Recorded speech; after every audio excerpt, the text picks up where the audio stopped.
我一個無悔，佢仔啲嘅你哋冇知佢發生，我心中大無悔，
pēmu e a whio ai o tua i o tau tau tonga. Whakapun i e kerekere tupua o e lotu ap ko kuriporo. Whakap kia ngaru whanau ramo whamubuna o eiki. Whakap kia katoa ki seso kuriporo te iawatafu au maa whara matapuke. Matapuke ni ki he whahu awe mua awakaia o e katoa ngā Pilikimi i he hakoi. Matapuke ni mamahe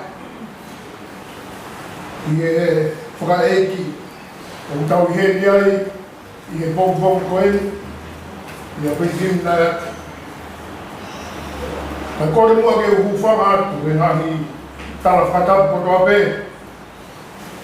Ka tāke e whakakato atu a he whatungia o e aha koe ni i e whakahingeheka o e whuau ai tamai koe ni.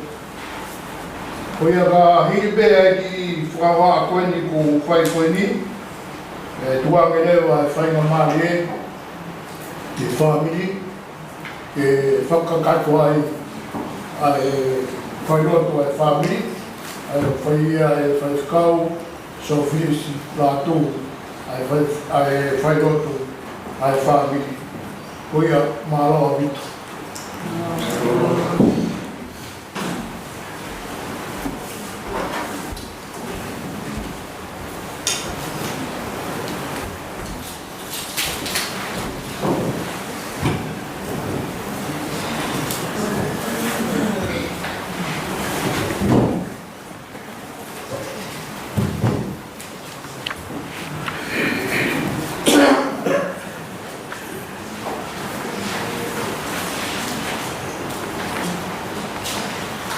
Ori veke u whangātu e tala whātapa ratu, whanua pe me loto. Mua whaktai en ki atua mawhi. Hui koe whainga maari e une kei tuktaimi ka te tau tōru whamiri. Te tau whiha aki e ne keresi pe mwene mesi. E koe ne palo mesi ia. Te apoto whatahi a toko ua pe a toko tole anu a wha. Une ia i ke tāpuaki te whamono ia. Whorolaimi e kamata ke tau wheohi i e pongpong koini. Whaange au e whorolaimi o mea pingala. O ku whai fufunaki pe ai pure ai otua. O fu misteri ia taru me mua i mua. O kune kofu aki ia ha ao po uri whau.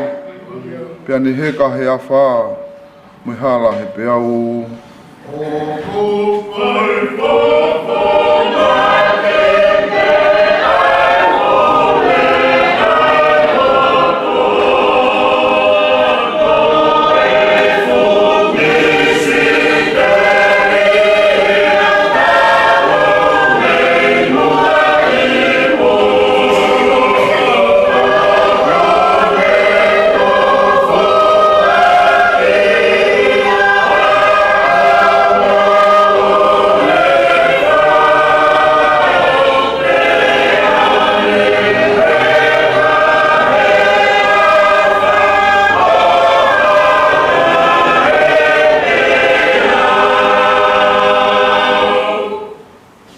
Awe ai rerei, kai tuku pe ai kori, pe tonu o kulusa pe, kaukau pe ai loi, pe taiwasi tai lotu e, kai katoa ngaia, papalafu ala salosi, monofo fie kaia.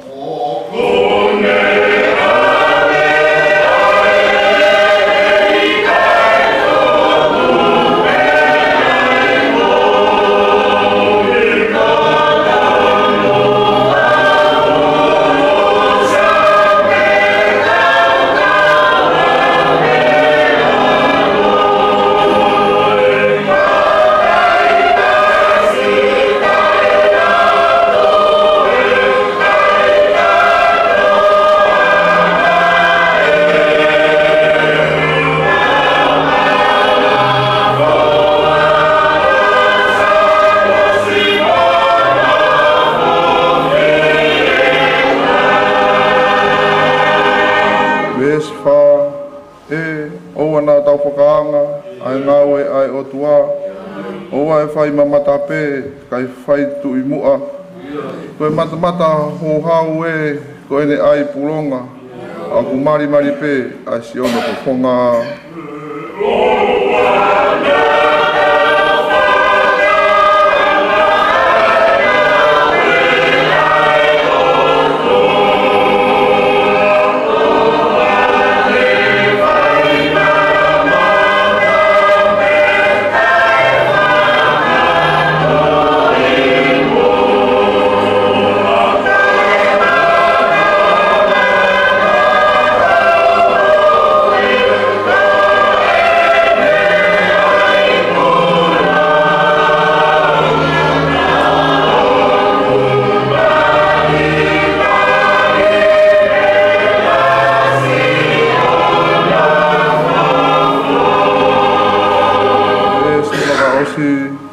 Koe tufunga e o tua, ko tau ngauhi eri, o tuai ai ngā ue ia, koe ai ke fulerei, o hā whakakonga pē, ko hi ke tau tui, ono a alonga pē, e hā kotoa mui.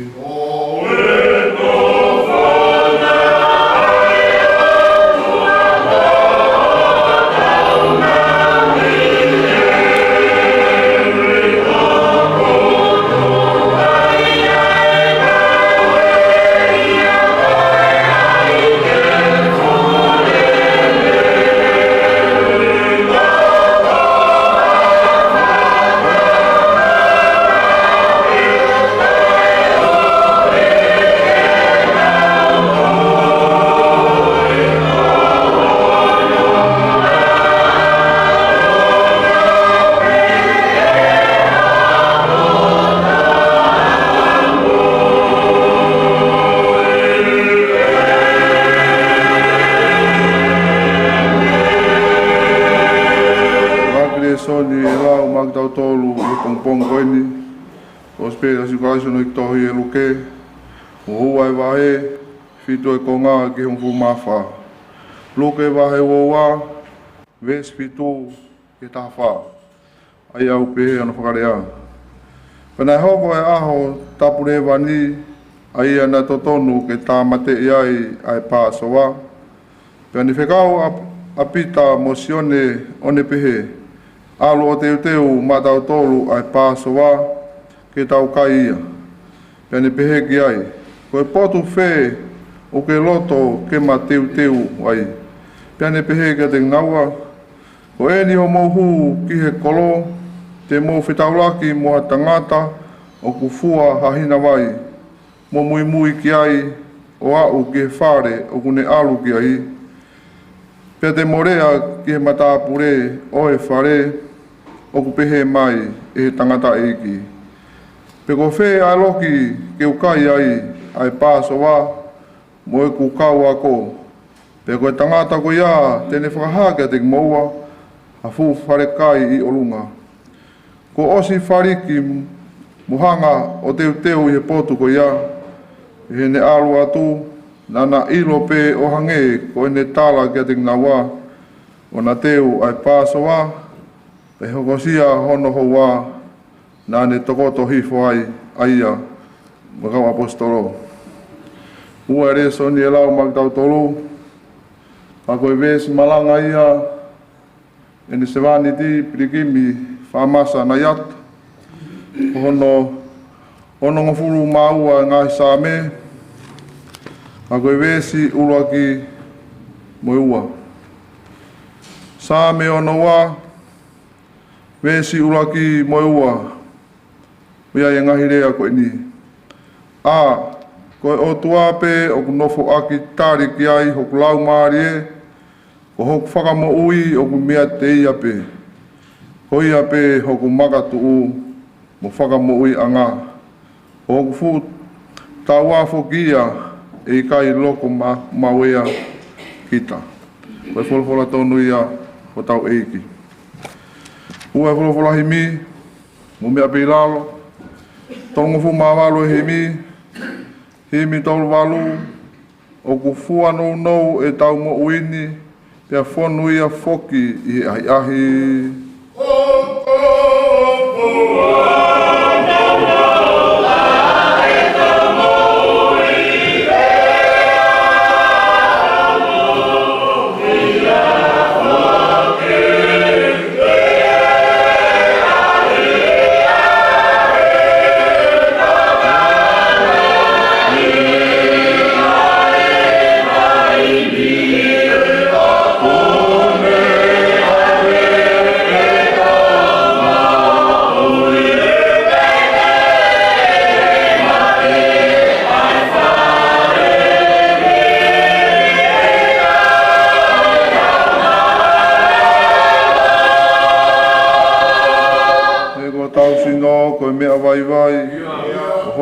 ku anga koe kere kere.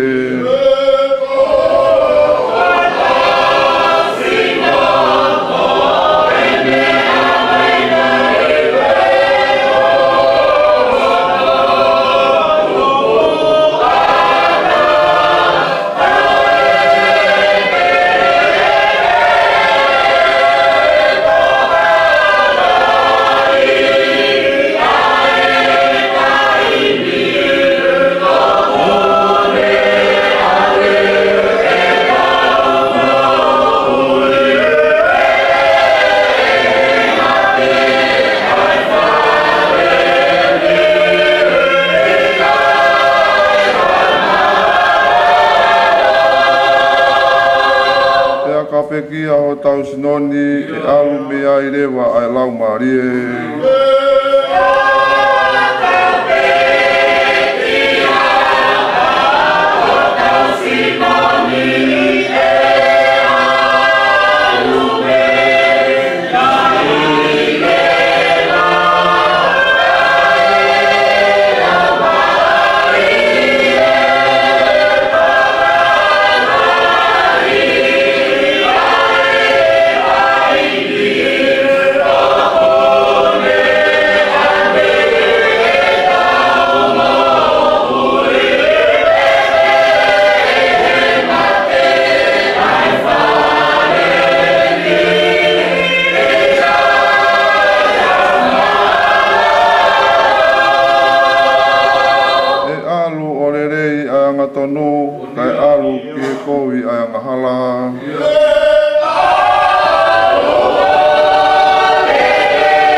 Ke tau manawahe ki ho tau o tua, ke tau te watu ki e tau mate.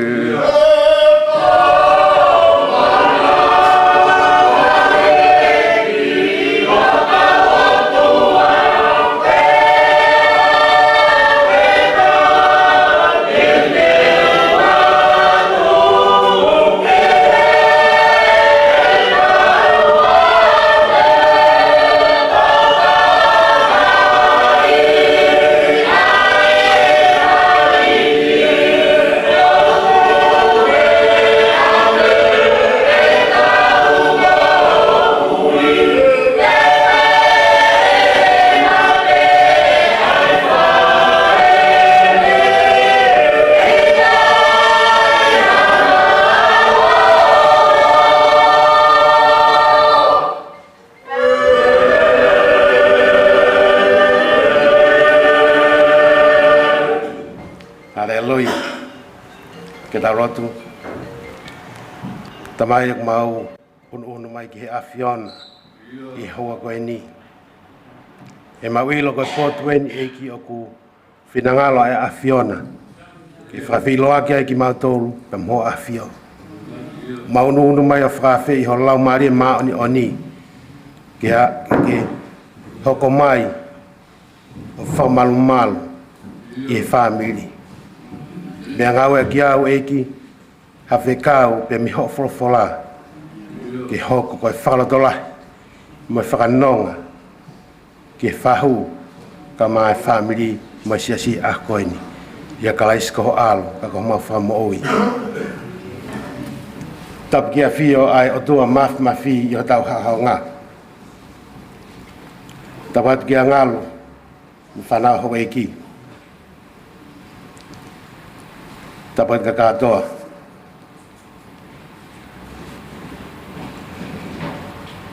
tapat kalau to aniu fevanga para moana kai nga tu tofu tapatu au hatafi. Haa tau whanua. Tap ki he whahu ku mea. Whahu. Tapatu ki he siasi, whawhikau, se tuata. Ama toi ngā oe kau hiwa. Tapuk ki he Aisea. Tua masa mo whantamai. Pateola. Tama pau. Whantua whawhine. Ko toa e whanau mo whamapuna. Isa na angalo. Ai uitou he koeni. Pege reasu. Tama skourini. Pege whamapuna. Meswani tu tau i heni he koeni. Tapu ki sino kere. O Pilikimi whamasa Naeata. Kata mo ko whainga mari e koeni ke lau hok monu. Whainasa ke he otua. Whafou mai e whamiri. Ke whakakato peha whamiri e whiafi koeni. O lau ka tāpua ki lahi ke te au. Ai whainga mari e koeni. Ne onga gulahi ai kakai. Ai whamiri pe mo tane ni ti. Kam nau si whalala mai ka te au. Pako whalala ka si hoba. Ke whahoka whatungi ani. Ata e o whalahi atu ka te kumoto whamiri he mo miniti koe ni. Koe aho e ni na teu he otua. Ke tau whatahtaha mai ai. Taimi na e whanonga he whasisu. I hene whanonga whakatu i. Taimi na ne mamata i ki Serusare maa. Na ne tangi mo ne tengi hia o ne pehe. Si Jerusalema. Tau mai ana a ke ilo. Ai mea e tuu ai ho lere i. Ka ko eni ko fufu i e mea te koe. E whamiri he pompong koe ni. O ko whaamuange mai. Ke oana tau hange ko Jerusalema. O sio noa pe. Ka ke tau whatonga i mua. Ai aho koe ni, pa moe hoa koe ni. Pa moe palani ai otua matau tolu. Koe aho ni koe aho e ni na resoni na lau. Koe aho uluaki e ni katoanga. Mata ere vani e kau siu. Whanonga ai siu ko toa pe mi tapake ke o mamani. Ke nau whanonga ki Jerusalema. Ke nau whamanatu ai katoanga Passover. Pa i he katoanga ko ia ko pau ke ai ki lami ke tamate. Pia wahe ahno sino. Mo kakano e ki lami. Ke mau mo ui mi ai, mau me takon mi ai family. Taimina nau ke ispiti ai ha isleri. Na nau tana ke toto e ki lami. O varia ke kau matapa. Ko whamahino ia ko malu i ki nau tolu e otua. Pega ke whaata e whiri ke ne hufia e loto whare ko ia. Nā kulotua ne nai ki otua ki lau maari e otua ke ne hanga wari tātaa ki tau tolu. Ai whanonga ai whamiri. Ko hui ko tangata ko eni. Hu mai ne nai whanonga ki he tengi hia e pau ai mo ui a Pilikimi. Paku ne hanga o whakaongo mai ai story o tamai koe ni. Koe mooni. O tangata fofonga marimari. O tangata o ku ofa. Nau ke ire ka hake, koe tamanga rei a Pilikimi. Tama ofa e family, ofa e siasi. Mana kaki hangai ko manu mahal pina e yang ada ya manu pikai. Kami faham polisi fokia. Na e fatahai ba boy kia polisi. Ko tangata ko ni ko ni. Ko mana tu piki ai ko tangata hangai. Pa hi ahoni oku au fia langi o afa. O fe fine ia tu itatui. Tanu ia fa. Gui ia langi mo ngala fa. ka hono hingoa ko langi o afa sa reo ke tawilo e ahoni ko afa ko hingoa ia ofifine e tui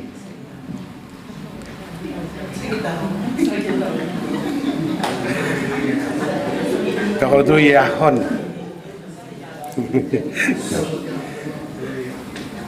o wai tawa ngaa ai api whika ulu aki pa ko ringoa e api vei mumuni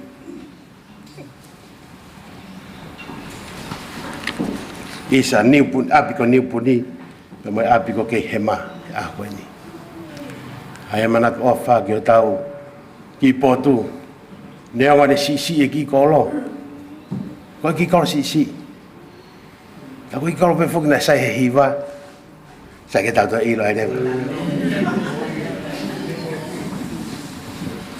ai a koini o tau hendi ke tau ka to ngai ai mo ui ai tamai ko hospaniti ko kui ko tokoua ko tonga ane tamo tokoua ki siasi a ko ni uta fafita ge otua ko wi ku ne hanga o mai a ene se vaniti a ko ni ko a ho ni fononga e kawa ko nga ke te haki lami ki pasa ova ko a honi ko hoka Pilikimi ko lamia ki pasa ova e otua taimina ku famar more pe fa fikao ba maseto ata na ko fenga ke u haao ai fofola manako o se vaniti ko ni tu be mo ke gila be ka ko ngasi he ko mo ana e fofola na fanongo be ki sam manako e tangata he a ko ni te to a kuloto pe ko ha u hinga na e filiai e Pilikimi a same ko ni ke hoko ko no vesi manako lahi ngai fola kana ne piki ke fola ko ni ai a pe he a ko o tua pe o go nofo akitari ki ai hoku lau mari na mate te we tangata ko ni ko le ai a te vita na ne ngoi na ka ke ne mate te u ki hatau na kai ke mateu teu ki hamea whaka māman kana ne mateu teu ki hono otua ko hoku whaka mo'ui o mea te iape sa me ua fito vesi uraki na tangi e tui kono ko te vita ko uhi ko turi hono whaha ko Absalome ke tamate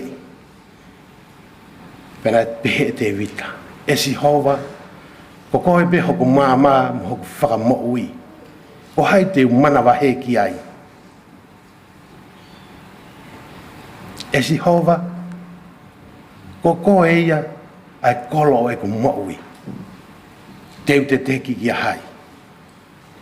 Ko whamahino e te vita, ka ke toi ia hano whalalaanga, ka ke toi ia hataha, ke toi whawhalala ke a ene mo'ui.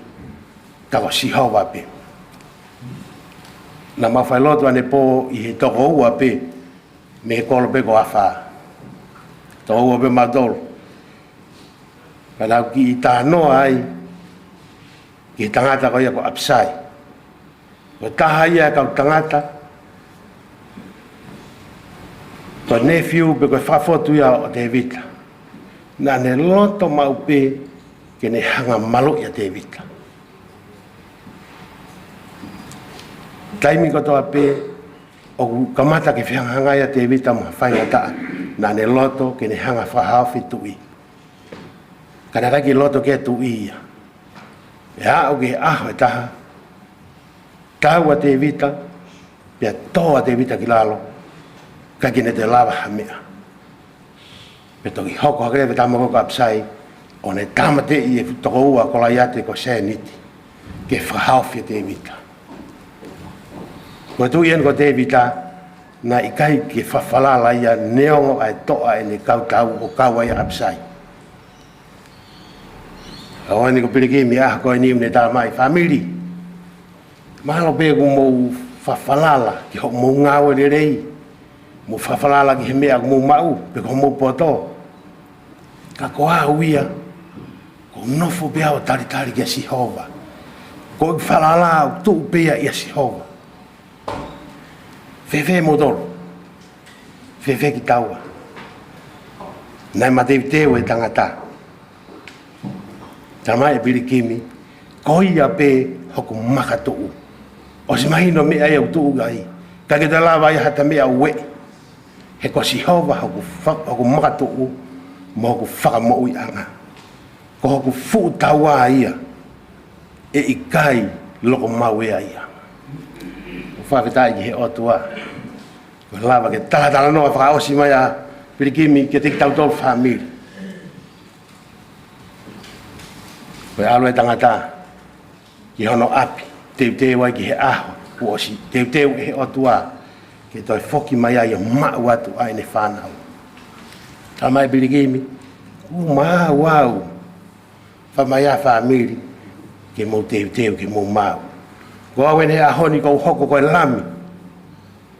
Ki he pasova e otua. Na gulawa ne nai lau koe a tangi lau a sisu. Ki e Jerusalema. Na ika ke nau ilo e taimi. Mo e uhinga o e whanonga whatu e sisu. Ka koe ahoni. Ko tau ilo i e tau tolu ia. E ko hui koe vahai tau eni. Koe whai taimi eni. O e pekia. Kamata me sapate wiko osi. Ya o ke sapate koe ni. Hono whakakakato e sisu. Ai palani ai otua. Ke whamou ia ki tau tolu. Whawhetai ki eki hanga Pilikimi mo whamanatu makate ki tau tolu whamiri. Hoko tonu behe ahoni. Ai aho ke tau tata alo whaosi ai kia te ia. Mone hoko. Koe lami. Ki he Passover. O hange e pe koe teu koe ia e kawa ko ngā. O hange e koe whikawa sisu. Mou teu e lami. Ki tau kai whaosi ai. Hoko ai hoku sino. Hoko ai hoku kakano. Koe kai mo oni ia. Pe hoko ai hoku toto. Koe inu mo oni ia. Ko tui whamiri ka whamanatu mai pe e Pilikimi a koe ni. Ko kalaisi. Ko e uhoia o e mo'ui. We cannot find it in any other way. Salvation is through Christ. Af ke toko ni mai lau maria o tua whanonga mo whakawhia maria. I ngai loto kotoa pe o si mama mo tengi hia a koe ni. Amen. Ke tau toa hiva ne mangiau tolunga fulu ma tolo himi. Sorry, tolu ngiau, valu ngafulu ma tolu ahimi, tolu valu tolu, keu ihe e kipe, e tau mai a ke whai, o he vani a e rea ko ia, i hoku atamai. He mau whono ngā au, kau hanga whai, o hiki te niti, o whai ki he vani.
Mai Pilikimi pomponga ni family o te mumu noa ko tau fono nga ko fitu o tau mo ki ai o wika ko tau mo uipe mo tai mo mohe mo te nga ui ka wi ai fitu o tau mo ke tau fono nga Api mama o ia o si o kakai o fa ki te ofi pe ki hoku atamai.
Koe kakai rerei ne tau mo ko vi mua o na hao atu e fe ao mo otua.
Ke uihe e ki pe si tala o whaia.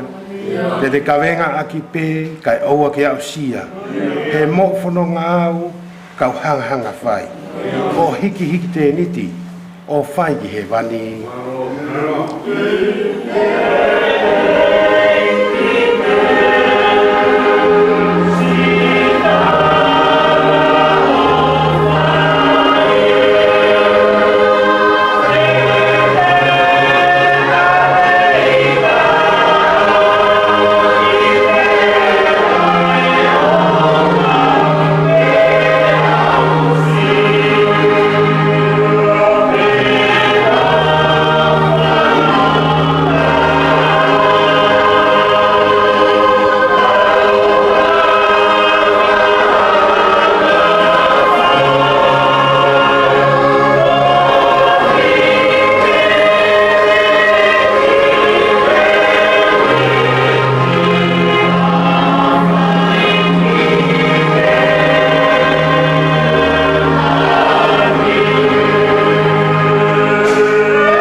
E o tua mafi ka mau tamai al ofa e afiona. Ai afiona ko e tui koe o ngahi tui. E mo eiki o ngahi eiki. Ai afiona o tala e folofola ka tupu koe. Pe aku ikai ke tua ia ha tua ke fai ha fa mo. O tala pe e ho fola ko e afiona ku ke afio mai I ho talo ni. Pe ake folahi mai a ho pulu o ne ka pui kotoa ai loto tempare.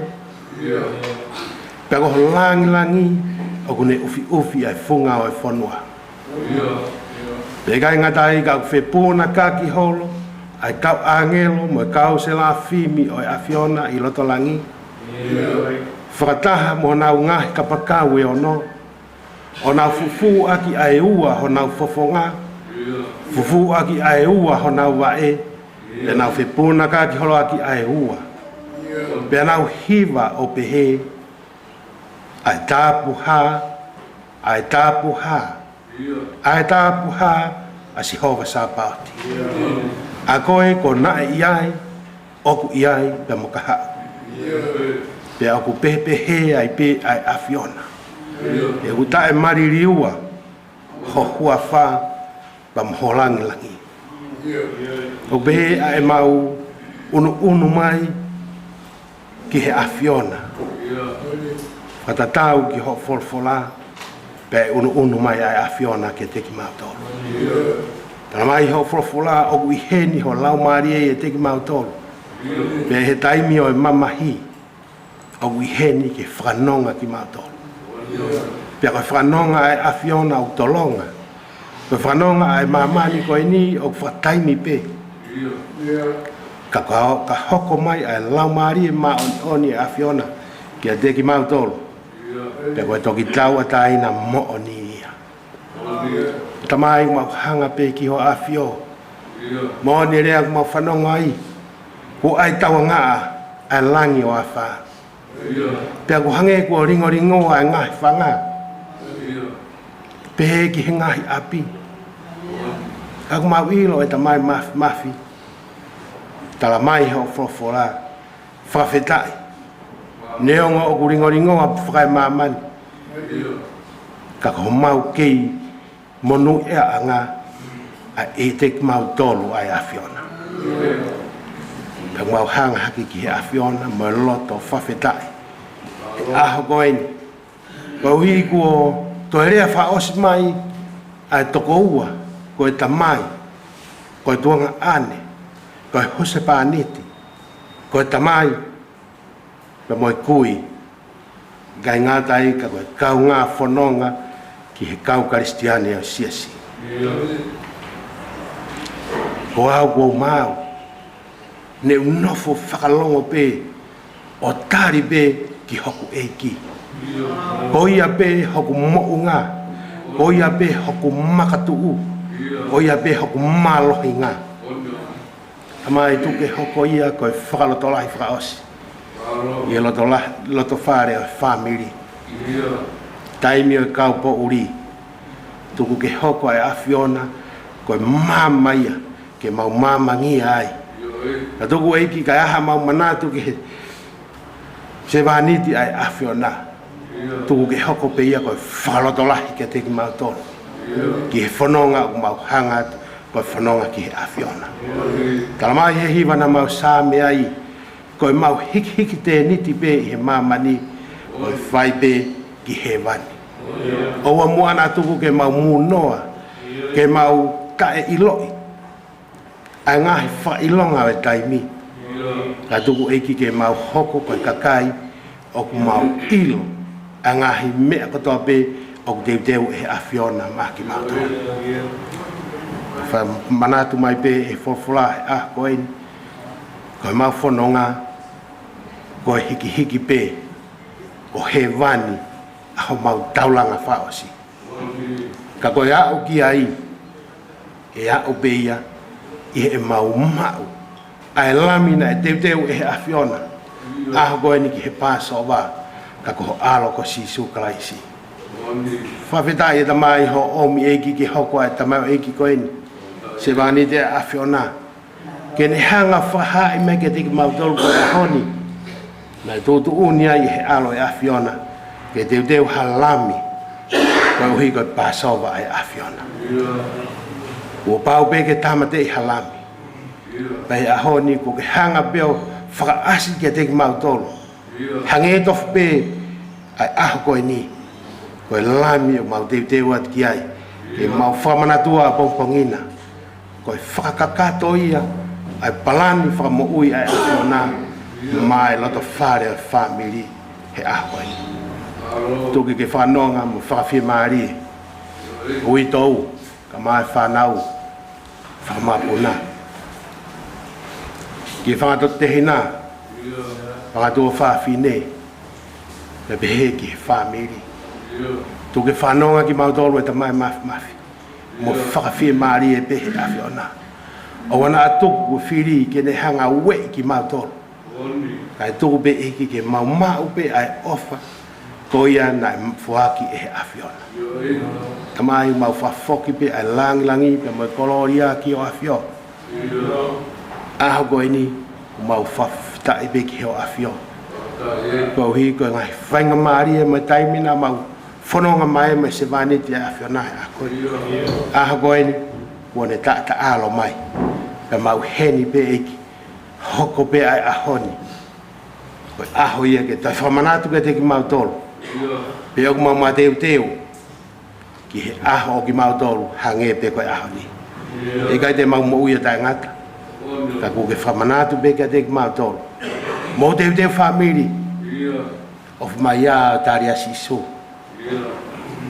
toku ke whai sisu mo whakakakato ka mai sisu ka ke te hahalaia ke tamai ka ke te hahalaia ke kolko hevani o haupe ko hinga ia iki mau fatata mai ki afiona he mau ilo ko koe ai lami fe lau lami ko te ki he pasova ka tu ke hoko ia iki ko iki ki he mau moui ka ha mau movete atu ma foki ka mau ngai fe tu ko ke ona mau foki ma ngai me ma mani ko ni ka mau foki be ma mo alo e afiona ta bo ki na 5 kau ma se tuata pe ki si mai ngahi fatongia fa osi o hanga ki ai i taimi o mau ke mau fa osi ai eki ai mau feohi fa osi me sino kere o si Pilikimi fa masa Naeata to ke hoko ia ke matai koloa ke te mato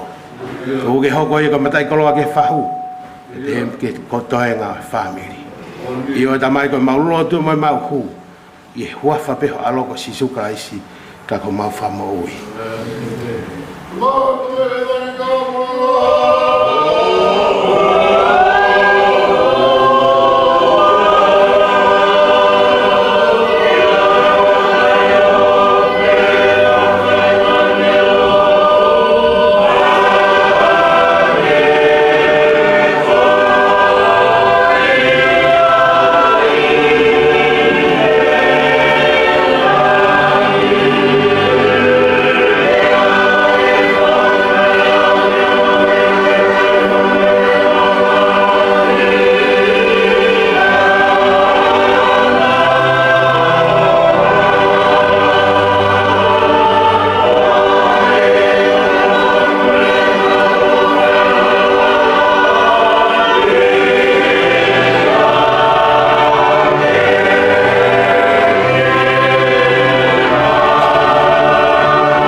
Kresa i ko sisu klaisi o whaia dua koe tamai. Whioia pe i he iwi mo malo i ono lau maari mao ni oni. Tuke no fo ia ia hewe ki whahu pe ki kotoa e whamiri mo tau tolu o wana hiri kai whai pe ki tangata. Amen.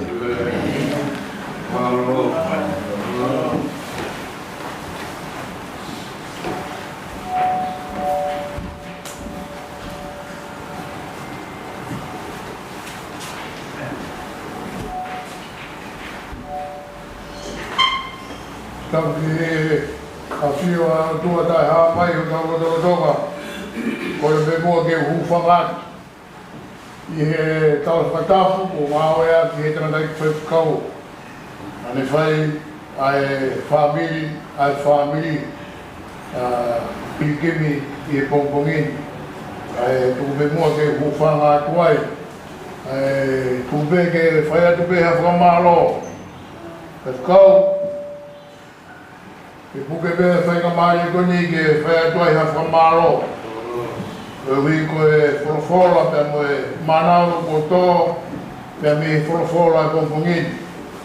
O whakainasea kia watafi, tino ki moana. Pia pehe ki he toi ngā whamiri ai uma ai whaianga rotu o Pilikimi Naeata. Maulau koloa pia maulau tāpuaki. E wholofola ku ke tuku mai i he pongpong koini, e wholofola koini he kai toi ao maia i he pekia ka Pilikimi. E ao maia i he whamiri o kopitautoro, e whai ai hoko atua e whanonga. E motui koe popoaki ia o omi e Pilikimi, ma e whamiri i he ahoni, na e whakawhongu mai i he whaifukau. O ia whaifukau o whamaro rahi atu. Watawangi peke te i whaitāpe kina koe he lau maare e māneoni. Fuakiwi, fuaki mālohi atu māu. Koe hui koe ngāhi ngawha whatongia i ono talake e ngongore i ho tau eki ko Jesus Christ. Ko ia pehe ai whamaro whai atu ki atu koe i he pongpong koe ni whakakato ai whaigotu ai whamiri. Ko e whainga maare ko ni e tuange ia i he sea o e whenga lotu ripolo, ai mai sekretari whakakato, ai whailotu, ai whaianga lotu o Pilikimi i he pongpongin. Mahalo.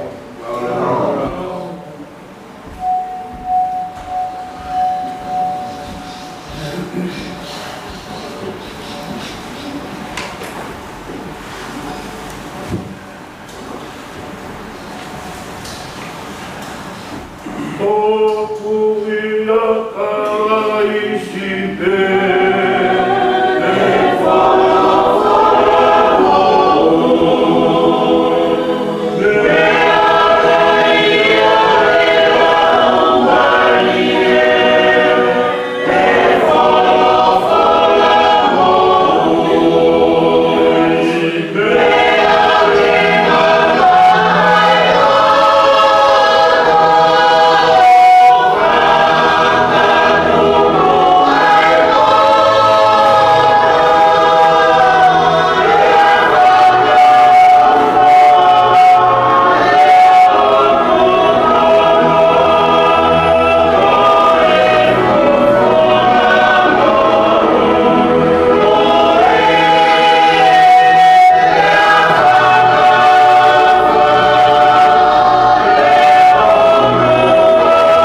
Utapu ke whio toa no toka, tamai alo me lau maari.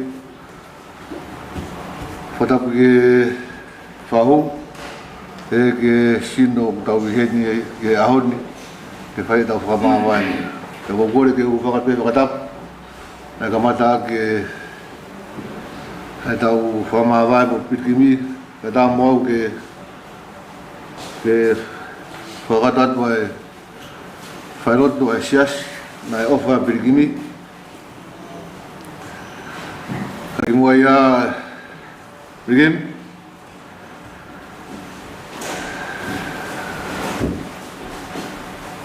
Due como siamo segretari deviazione me kota kata iki asias na ke ofai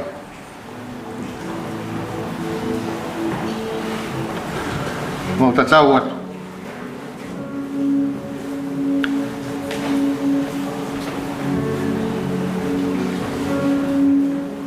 mai biar kita mari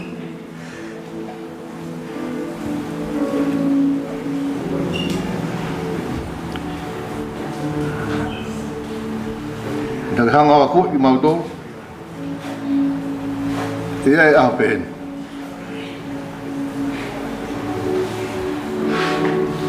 e fai mawa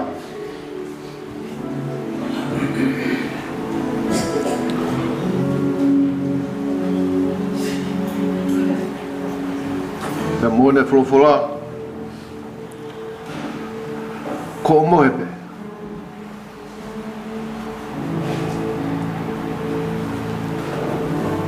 ko ke ap ko tau tamai e ho ko mo le ho sia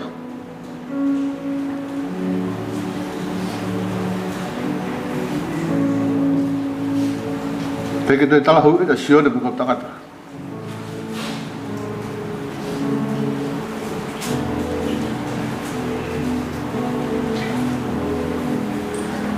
Machine mate aqui que eu roto e depois um homem pneu na que todo o tape que eu tenho aí kana ka hangai haki mam que mau muito atu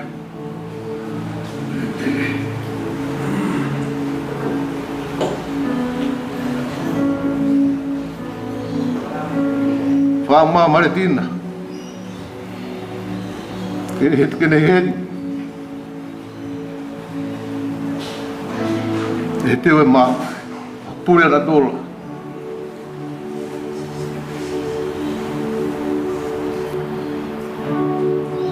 tala mai pe no de muat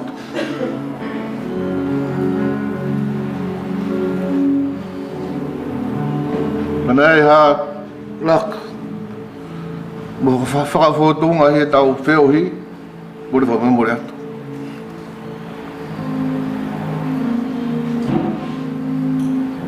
tangata ko na mate ak manu meri me ko to pe da ke fai tangata ko na manako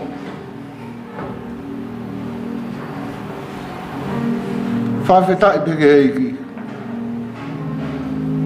Nei whakafou mai koe lo ka wharesias.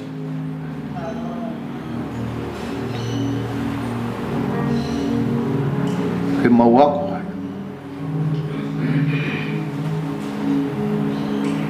Kei te hame te maulawa whai. Koe lotu whafeta i pe. Ki e iki.One fuaki mai tangata pehe. Tare ni ti ia. Puna ke tau lah, putungo e. Te ia hau au Pilikimi. Kai tuku e waka ka whahaka. O whalai atua te koe. Peke whahau me whanmiri. Mo ki mo tolo kota peku mo. Lawa me he pongpong koen. Ke whai e tau lotu whawhitai. Whamalo ke iki. Ngā koe sino Pilikimi. Whai whio he tau laha. A uen ke te tau mai. Ko lere mai ka ne heng ke whau ke. E a potak. O afe mai o runga he.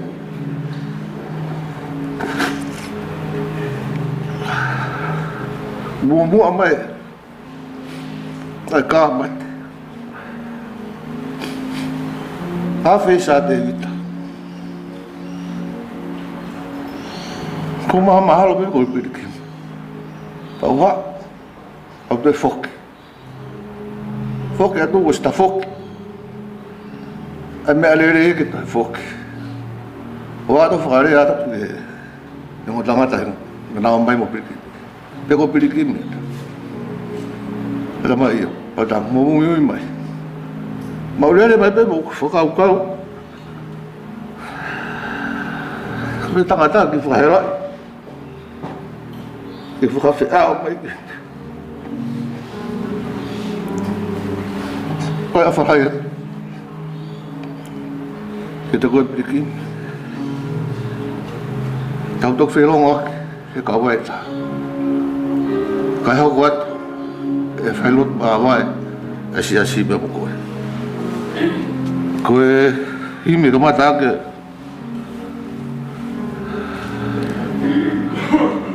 e felot ta tau fa me do Pilikimi kono tolong ya ko mo forma no tolo valor o me pela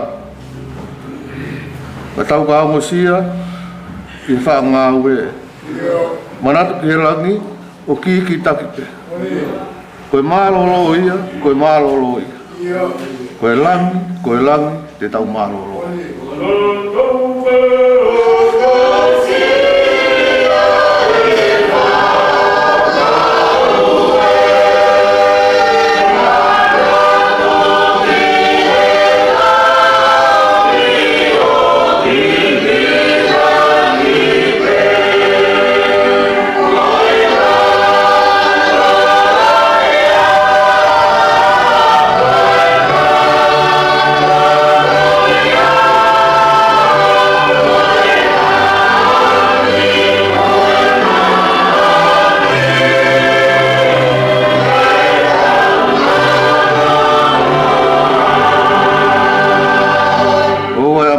ki ha malo lo e ko tu nga we ni ko mama teu pe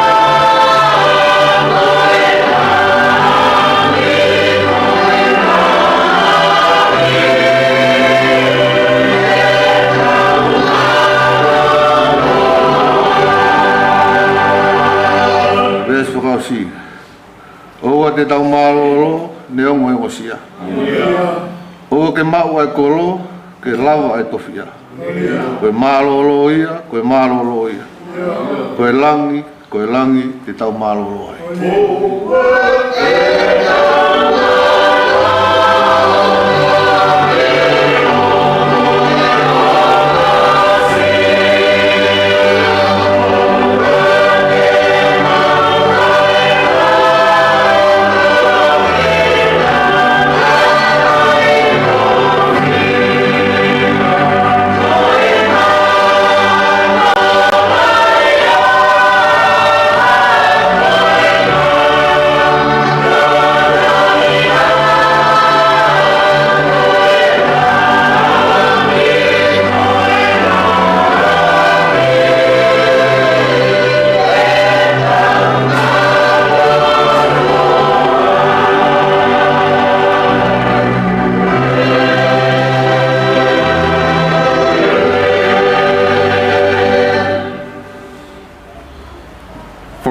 fai mai a tau poupou I he pongpongini ko sa me ono walu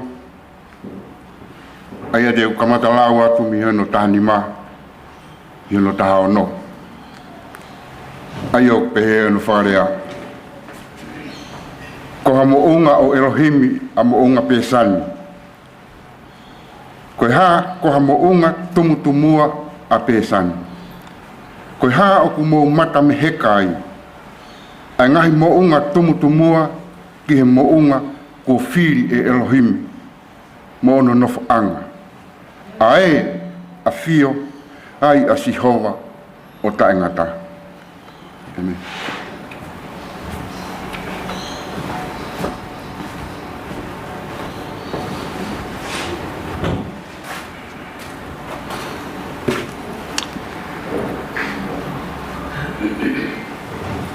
Kore ke u whamaru pe I he whatapna e whai he sea o e whai angalotu.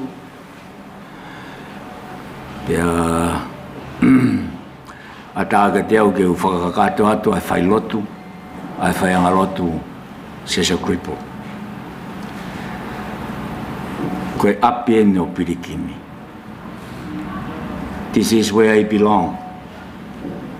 He loved the most. Nā loto Pilikimi ke ne hanga whakao ngai ai ki lelei ko toa pete ne mau I hen.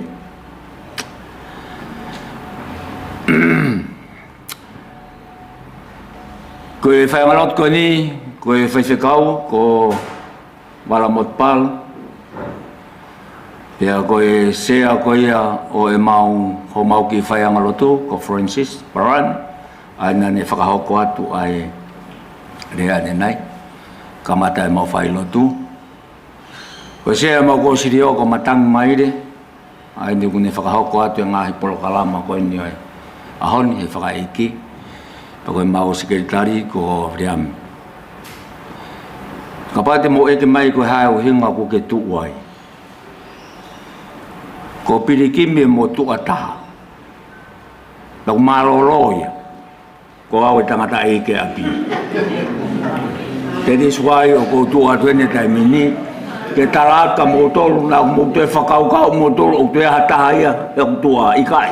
Ko au e tangata eke. Ko mo tua taha e. Ko au e hoko atu.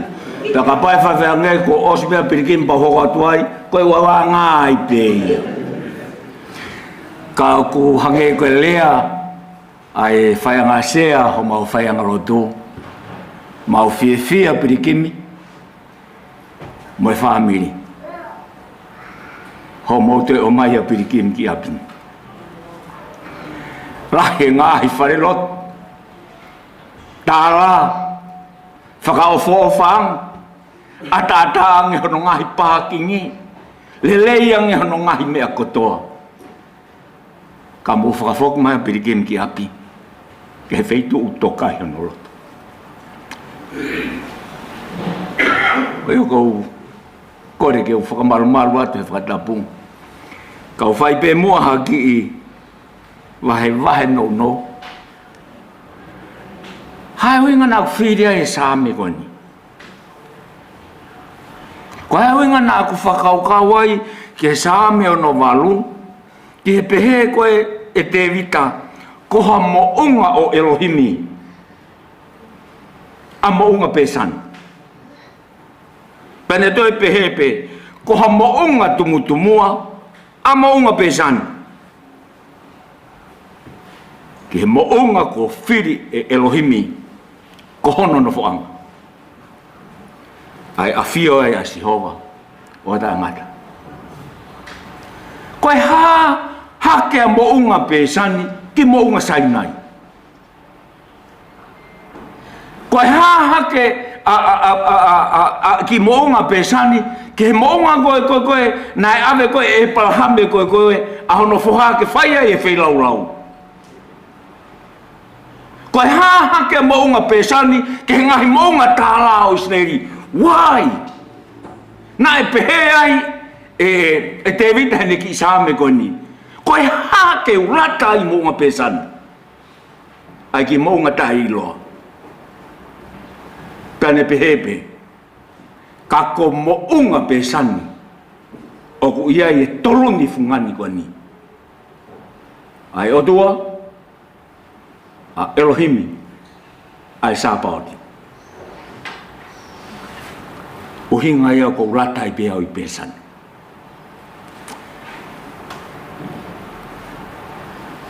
Whamaroa Pilikimi.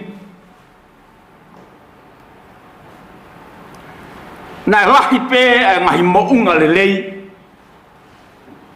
ke alo lotu ai. Na e lahi pe me ngahi mounga whakaofa ke alo kumi whonua ki ai. Pena ngā lahi pe me ngahi loto whare nau ia ngeia I mounga pesani. Ka ke whiri pe ai ki whainga ka lotu tai loa wani. Ke hao pe on nofo ai. Na ke hao latai. He ko hange a sisi kakala ko fungani tolu. O ku a whio heni a Sihova. O ku a whio heni a Elohimi. O ku a whio heni a Adonai. Pehe kai te wofu. Ai matapoto a sosaia mo varet Naeata ke aia koe a Pilikimi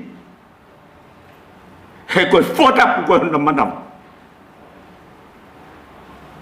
he kai te taulama whakamama e Pilikimi mo whanonga he oku pipiki a Pilikimi ai whanonga ke Pilikimi he koe whanonga koe Pilikimi o kai ngatai mamani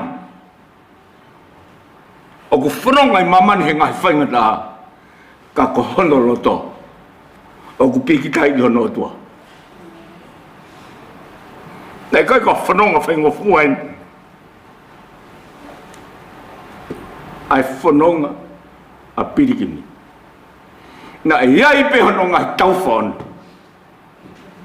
Na iai pe hononga I whaingata ona. Na iai pe hononga I mata au aene si whanonga na whai he api kwani. Ma whetu kwani. Ka pau te motanga Pilikimi, na whewhe ho whanonga.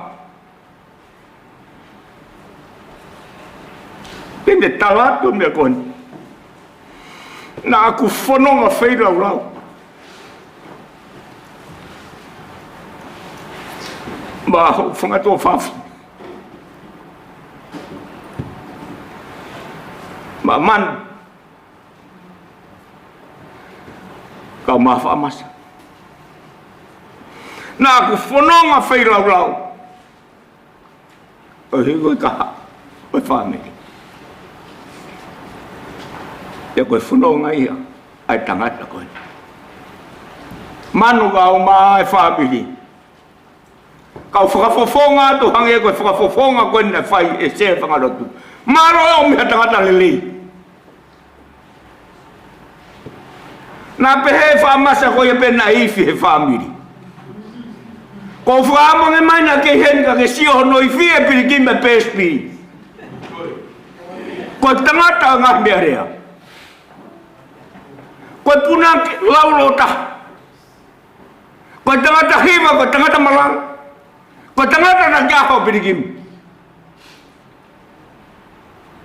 He nane tui ngahi nau o sapa o ti.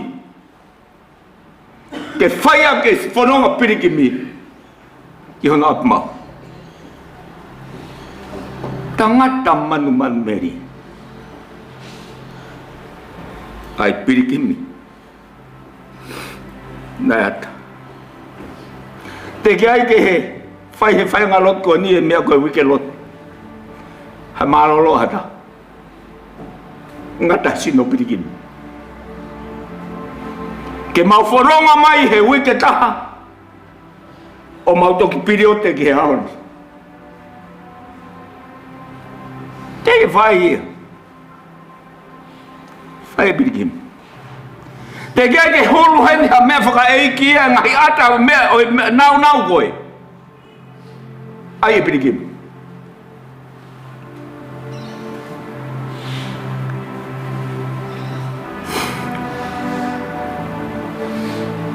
Ko tarange ki he siasi he ki whailot no hei. Mo ilo ko Pilikimi peo ka no him. Mo tolo ko ne sasue siri ana.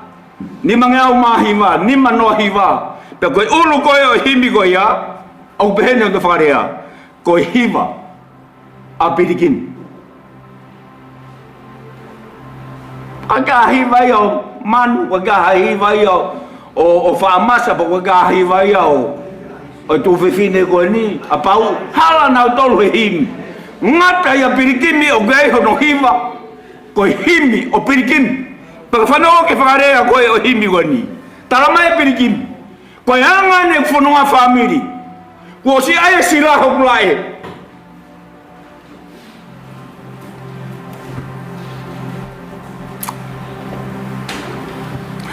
Ko hoku ko fu ko ma.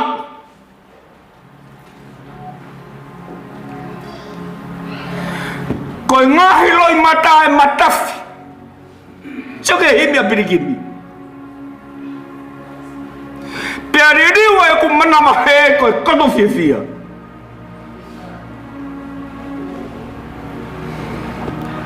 Pea ka pau e pehe i he fōka matanga. Pane tuk airewa ke whakaosi ake ne himi fwoi rea koni. Kai hua noa beha le lei. Ka au ki hoku ngatanga.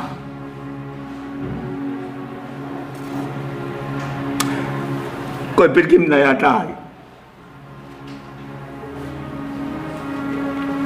Kai hua noa beha le lei.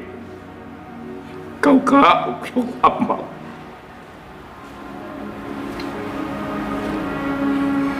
Whamaro atu hatafi, mai whamiri.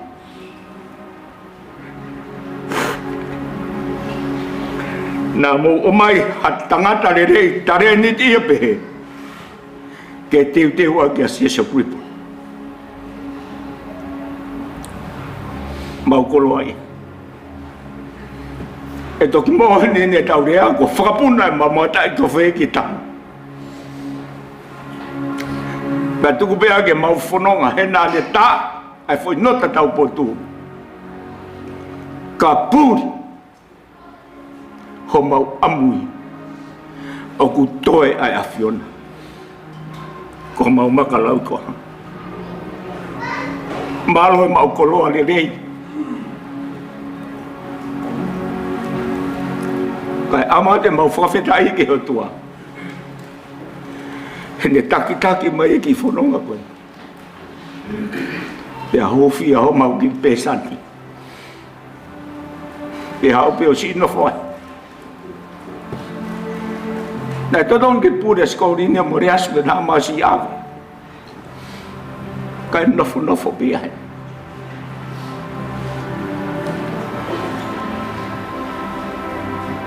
O kua ngoeni a Pilikimi.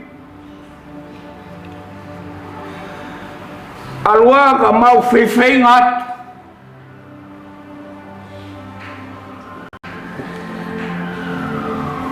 Ka te mau awat pe. Familia o whakamuto. Malo e omni tangata le nei. Whiunga mo mau waki mai. Pia whiunga mo mau masiva. Kene hiki hake o mau pesani. Ke rāku, koe api o tama.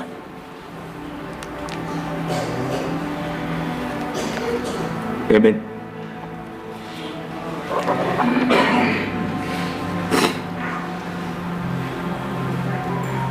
Tau hiwa, ono whahiwa. Koe whanonga Pilikimi, pasi kakai karistia. Kono tau kei ko klaisi, ke whanua whakalang. Toi si pea, ke hapa ma. O taka he monu, pea kai hao.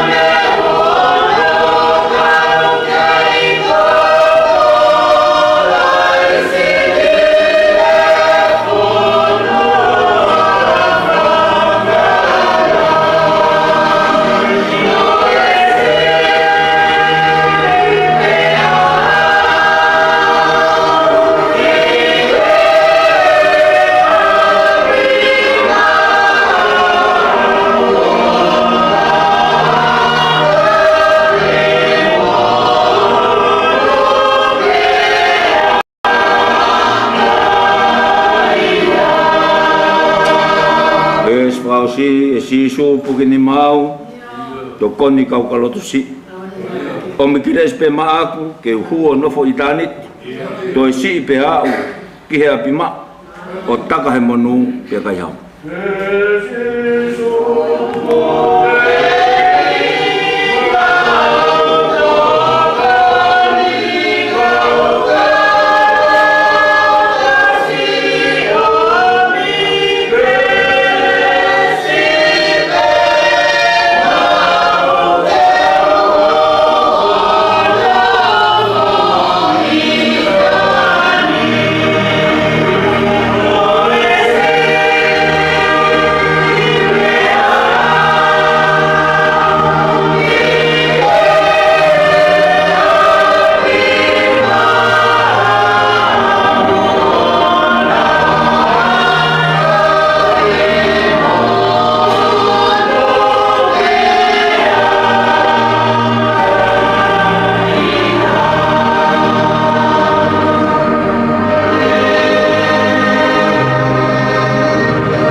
Ko tua whakatupu ai awhiana.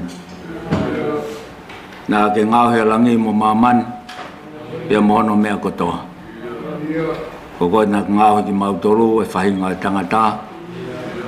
Pia nā ke whakakau ki mautolu ki a whaamiri, ke maukau ki ai. Pia ke om ki mautolu ke maunofo ha whonua. Pia ke awe ki mautolu ke maukau ki a siasi. Ke mahino ai mahu inga a tangata, o mahuru hake i hatoi mea i he māma koen pongpong i whakao whaen ko mau uno mai ke whakailongai ai mahu inga o i sevani ti koeni ka koe koloa ia ai awhiona nā ke whakakoloa a ke loto whare o siosaia mo vāreti i a whā pia iai e whangatoko ua ka o maa e whangatoko whawhine pia iai e ai hoa ka uma ai whanau pia kui ai pa moi whangamokopuna. Koe nau lelei ia o ia Fiona nai kai te ke munoa te ke loto ke hala ia Pilikimi kana ke ai e ngahi tāpua ko ia whakakoloa ki siona manawa moi mo ui. Pia koe hinga ia e mau unu mai i he pongpong koeni ke whaia e o wau lotu o e whakawhetai mo e whakamalo Hena ke whakahopo mai a Pilikimi i a hala whanonga mahu inga pia lawe ai mau mo ui i a honi. Koe haa koa mo unga pesani ke whakahoho a tatau mo Sainai mo unga mo laia mo ngahi mo unga tāla o Isleli. Kana ke iai ke hanga whakahopo haka e maa ulalo mo e masiwa ke hanga o ai e tika noa ke no whawhare pia ke whakatau atai nā e pōpula. Aku pehe ai hopo mai e nau lelei merie koeni ki whaiangalotu masiva mo maulalo koeni. Pia hoko e mo ui mo ngahi tareniti o Pilikimi ke ne whakangingila mo ngā pesani isa ai ako kuripolo. Ko ia ku mau hanga atu ai ke whakamalo atu. Whamalo atu eik malo mua ho omi e kloa ko ia mak mautolo. Ke whamalo ke loto lerei a Pilikimi ke lotu heni. Ke tauhi o tua heni. Ke tauhi ai ki whaianga lotu koeni. Ke hoko ko hakoloa mahu inga. I he whanonga ko mawhai. Mau whakafoki a te langi lang ko toa pe. Eki lang ia mua i ho tamai o eki. Kau maasio no whamiri mo e ka inga ko toa pe. Pia ke lang ia i ho mau ki whaianga lotu. Toi ngai ngahi whatongia e ho mau te kaki ki a Fiona eiki tau whakaos mo koe. O nā ke tuange ke mau tue noa e whaiwhikau mo teu e malanga whakaeiki e a ho. Kau maa e whanonga te mau whai ke potu o ko teu ai e whare kere o Pilikimi. Malui e mau mo ui. Pea ku mau hanga atu ke a Fiona. Whakamore. Ka ko ia i haloto e kafo. Koe nau o monga pesani. Whakawhie maari. Whakanonga. Whakamama. He koe Pilikimi ia ko iai. Ko pau ke iai e ongosia. Ko pau ke fai fei laura. E tā pua ki mai ngāui ko tō pē, mea ko tō pē te mau feia i he honi. Ke langi ia pē ai a Fiona. Ia Pilikimi ka o mai whāmiri, i he seasi me ka o ngā whanonga. Pea whai e mau whanonga hik tēni di. I he loto tui mo e whalala, ko āto nai ai tupuanga ngahi matawai. Mau kore ko toa ngahi mālo hine a klais ko alo. Pea koe kreso tau iko sisu klais. Mo e whalahi ai o tua ko tau tamai whehe lau maari e maangi honi. Na wholoto au whātik mau tore hoan o na hiki. Kai whai pēke lau kuonga pata ngata. Amen.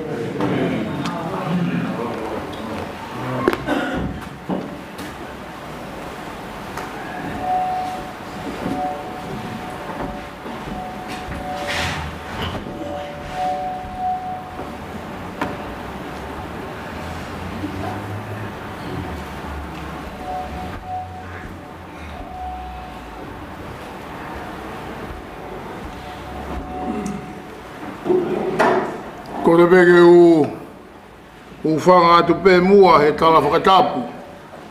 Na e ngāwe aki e he whailotu ulaki o e tau kātoanga pēa mo Pilikimi Naeata i he pongpongini. Kai tuku pē mua ke u whafofonga atu pē mua ha whakamalo i he sea e whainga lotu o Kuripolo au maas kei tari. Mea pehe kia katoa ki seso Kuripolo, pea moe whaianga lotu Kuripolo. Kei whafofonga atu, au atafe, pea pehe ki he toinga e whamiri. O kuhounga o pita. O kuhounga. E au atafe, ka huma e whamiri.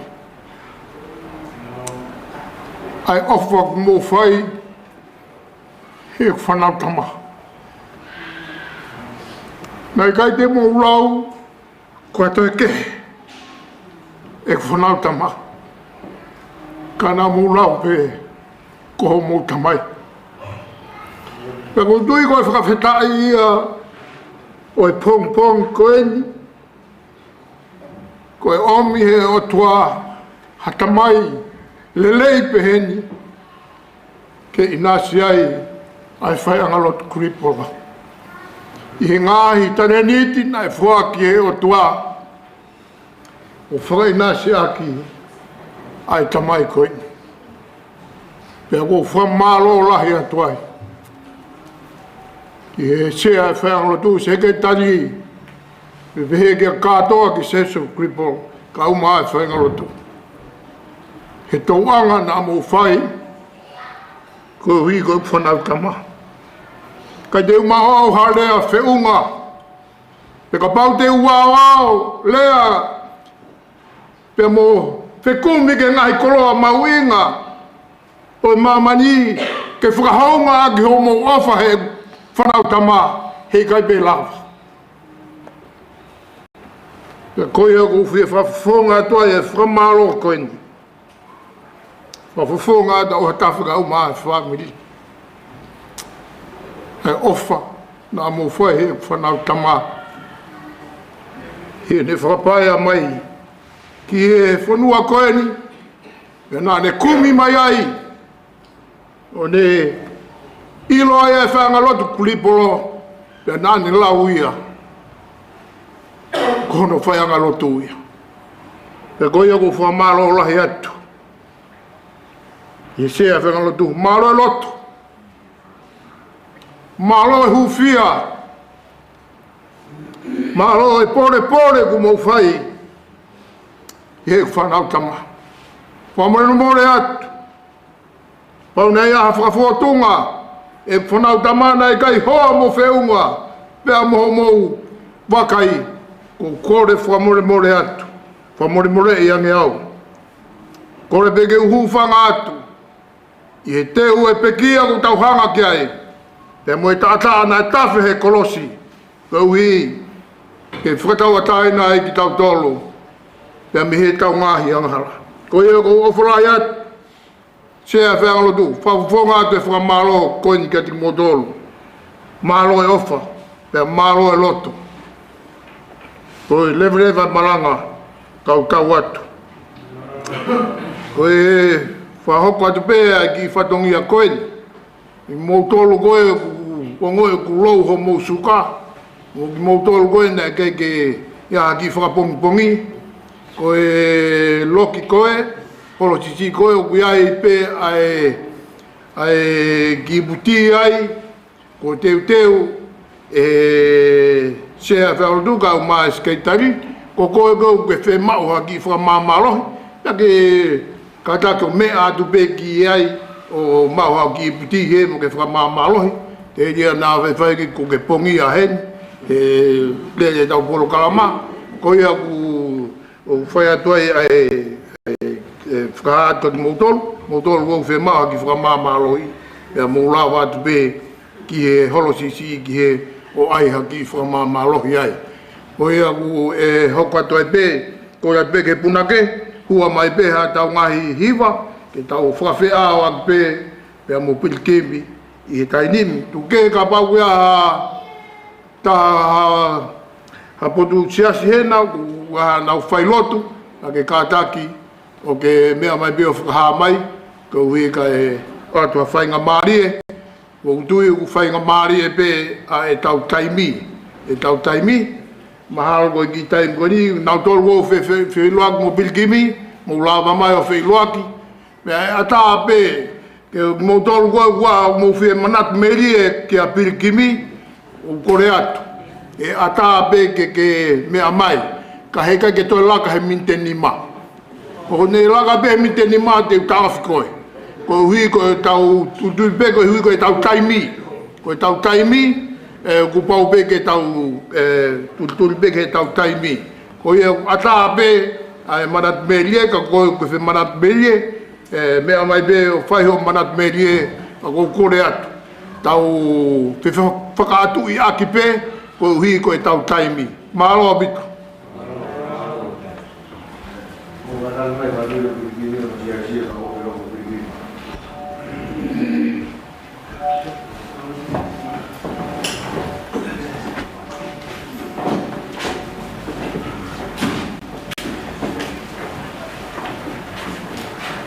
Oh,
o kore ke hufang. Ngai whakatapu ko toa pe.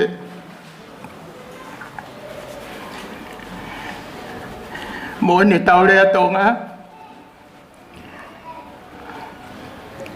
Sayang e te oho noa. He te nofo noa.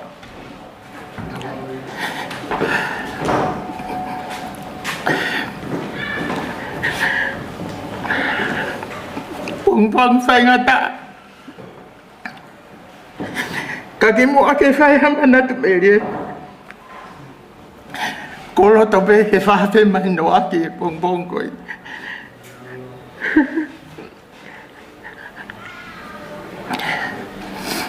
Ko kuingoa o whaianga taueri tapa tautai ko kurere mai me ki motu ko Mango Island.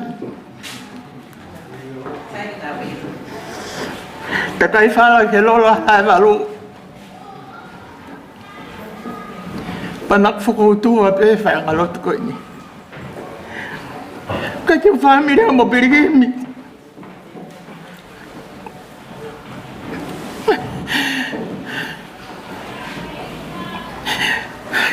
Ka koe se hoko taki. Nā lawa mā Pilikimi, mā matangi mai ere mei tonga. E walungo fulu. Nā mea whakapaea, e whamira Syria, mo ke repi o whahenga aue. Mau mahe ni ai. Weo tangata koe ni. Ko no kaunga me a moi whaea Pilikimi, mo reo tsia. Hawaii a Pilikimi o nofo. He wahenga koe ni. Pea mana ko a Pilikimi hau tau kete koe ni ko tivinia. Koe marere mai mehe. Hala toa o ngō maka hoko walu. Paka uai ha ui ha hen. U whamore more atu.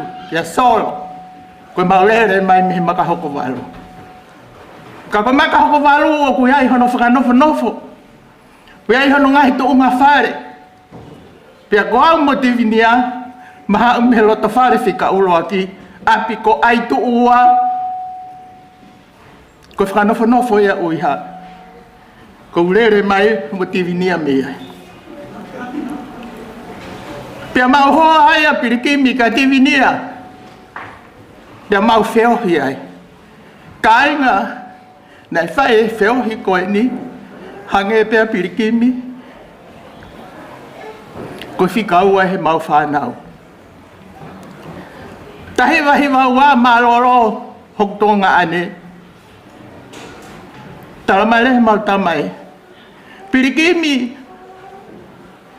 Kore atu ke wana ke mawahe me he feito uni. Ka ke nofo. Ke tonga ane atu e whanau ki a koe. Familia Pilikimi. Koe uhinga ia e mau koneki pa moe. Tō taha koe ni. Pena ilo i pehe whangaloto kuri i polo. Nai mua pe mau tore ka Pilikimi he mea katoa e mau nofo. Nai rea pe taha o tau ke te lahi ka Pilikimi. Pea nai whai pe e Pilikimi. Whamore more atu pau. Mahane mo ulawe i pe mea kotoa. E mau nofo mo tangata koe ni. Tangata nai ai hono tare niti. Tangata nai mohu whaiva. Pea kai ku te hanga whakamatala atu. Ai u whaiva tangata koe ni. Ilo pehe au. Tangata ia tangata ngarerei. Hange ko u lawe ko toa nai whai. Kana kai ke mo ilo mo toha mea. He koe mea taa ko tivinia ko here pelu. Nai wha o pe ia he kaha. Ka mou sio angea. Tā koe koe wha o pe here pelu ia umea. Koe ke lawa ia taa aka tivinia.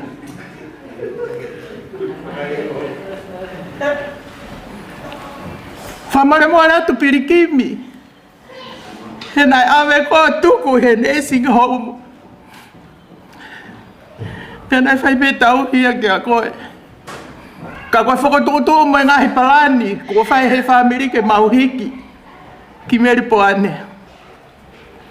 Pea ukore anga meresi me hoko atu e tauhi ke tunga ane koeni, ko pau ke whahamui mui i he whanau.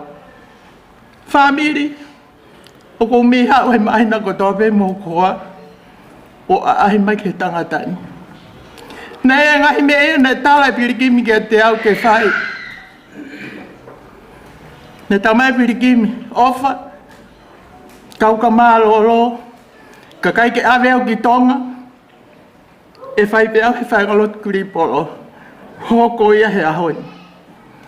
E tanu au, tanu pe au ki mona veri ke tanu whakataha, moku tonga ane mo utangata eki, koe mea pe au whihala ki, he ku mālohi a tivinia ke awe. Tivinia, koe ahoni kou tukulolo ka koe.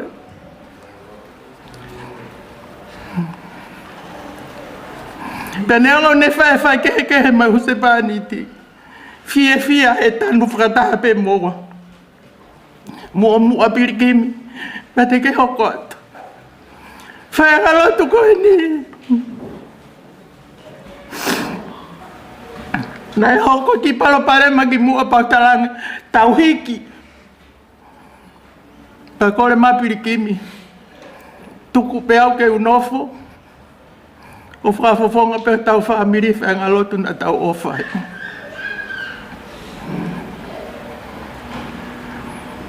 Manatu e mau nofo. Mo whakautange ko ne pu i anga humari. Tāngi ofa ko whea kai ngā mua koeni. O ko whea mau ke waru he saopingi. Marere ato uta mai. Pe manofo mau ai ka whekau hoa ke alotoho mai paanga. Whai mai mene whakatau. Tangata teu. Koe mena ni whi mau ke o maha mota. Ke vilo ako no uru. Pau whakapiko au he hifo. Kau whekau e tahine si hifo ato aroku ne ostala mai. O ke he koulus. Koe seo wheturiki koe o kuiai e kumotai. O mi mono lanu. Koe mota lanu kulokula. Pea whiu e tahine he arokumi. Ha aroat o kune kei tala mai pe wheitu o kuiai. Kai whaki ne ilo tokoto. Hau e tahine a kuia aru e whakatau mai mota ke. Fwoi nge esi hina na mai Pilikimi huai. Ai mea koe ki ai. Alatu tahine o atu. Koe na koe mi ena kou fie mau. Hala ki loto to hako vilo. Hono uru. Kai ke ne ilo e ia koe mea ke he na whakatau. Pilikimi. Koe anga e ofa whanau ia koe. Koe hape mea na ke rea ki ai. Na nau silere pe o whai au kukoa.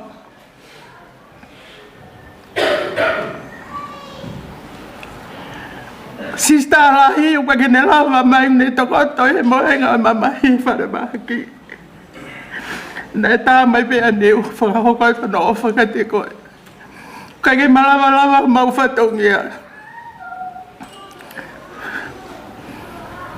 Ne o si ai pe konga mala e o Pilikimi ne o steu pe ai mau tolo mau whamiri he nai loto pe ke tanu mona veri. Kai ke he koe palani ai tangata mene whotu utu. Ka utono e pe palani ai otua. Ko whamahalau hen ka tivinia. Ho kata ke iau mo Pilikimi me tono no.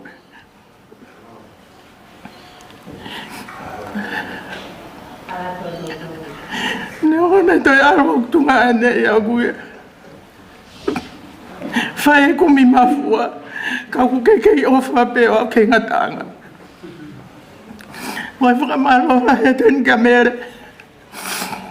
Nā kuhao e whepoeri. Pea lahi whai mau ke nāka ke wafe atu. Ke wakai tonga ane. Aho na ufoki ai tohe anga mere. Ai anga moe tā Pilikimi ke usio mai ki ai. Pau tange mere. Tanga Pilikimi ko ofa atu. Ka koe wholau e nia ko whanonga e ki meri po ai. I he tānga pe area soko ka hangi. Kou tāke te tokoto e he loke taritari pe. Ki he wholau. Kana e tuku e mea kotoa ka whawhenga mai. Ke o mawhai hata tau whakaos ke tunga ane koe. Mano whaamasa. Ko o whalai ke te motoro. Ka paunau no whawia heni ke te mōpure mo tuka Pilikimi. E ko hauia koe matangi mārohi. E ko hinai ngai mena tala Pilikimi ke au ke whae. Ka kou tuku lolo. Koe tau pau e he lotu. Tau tuku e mea kotoa. Ka tau whae mea utotonu. E ka pau te tau whae ngai mea whihalaki. Te tau ilo me tau tolu e mea hoko. Ko ia manu ko whakapore more kia koe.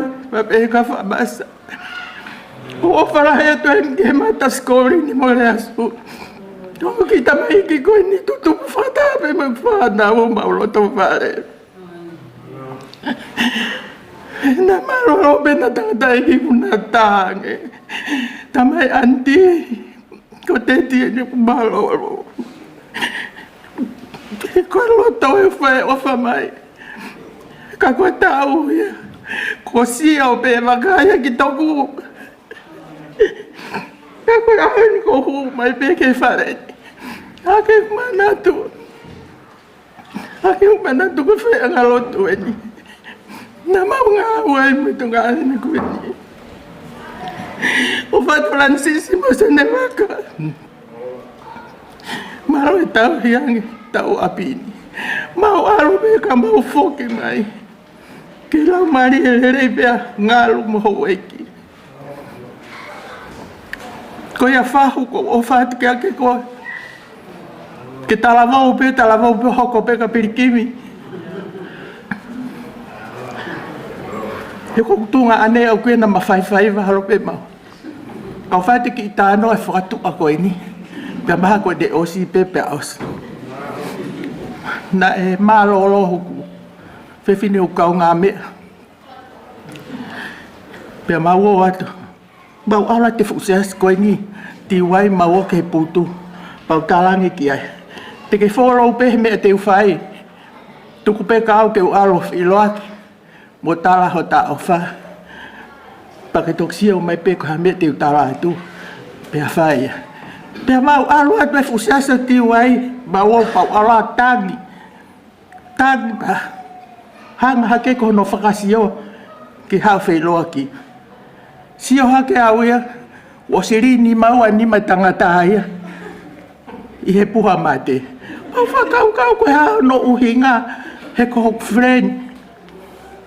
Pea koe ne tangi. O iawe, ko toki vete pe ki tau tolu he mate. Pau kou nofo, pau whakau koe hano hinga ne rea pe he. He ko uhi he koe whewhine ko hok freni. Ka ne whahe rea pe he. Ko ia Pilikimi. O whalahea ka te koe patupo e unau kotoa a hen. Ai umea ko ia ke ufoki moa mo ia ki meripoane. O awe o ri he whaama. Kai whai ai whola. O koe anga pe ki i tala noa. Manat merie ki he tunga ane koe ni. Mo e anga e mau nofo. Koe nofo e na mau whai kau mea. Whilau e ofa e mau tamai pa whikau. Ke hoko pe tangata ko he ni ko mau tunga ane. Koe a Pilikimi. Whakafo ofa hau whahu. He ka pau na wawe mai au te whapa whahu. Koe anga pe tala noa whakakata. Ai ko hi e anga whakalaulau noa. O whai ki he tunga ane koe ni ko. O whalahi e tuheni ka te motoru kotoa ai whamiri de velewa malanga kau te tau atu.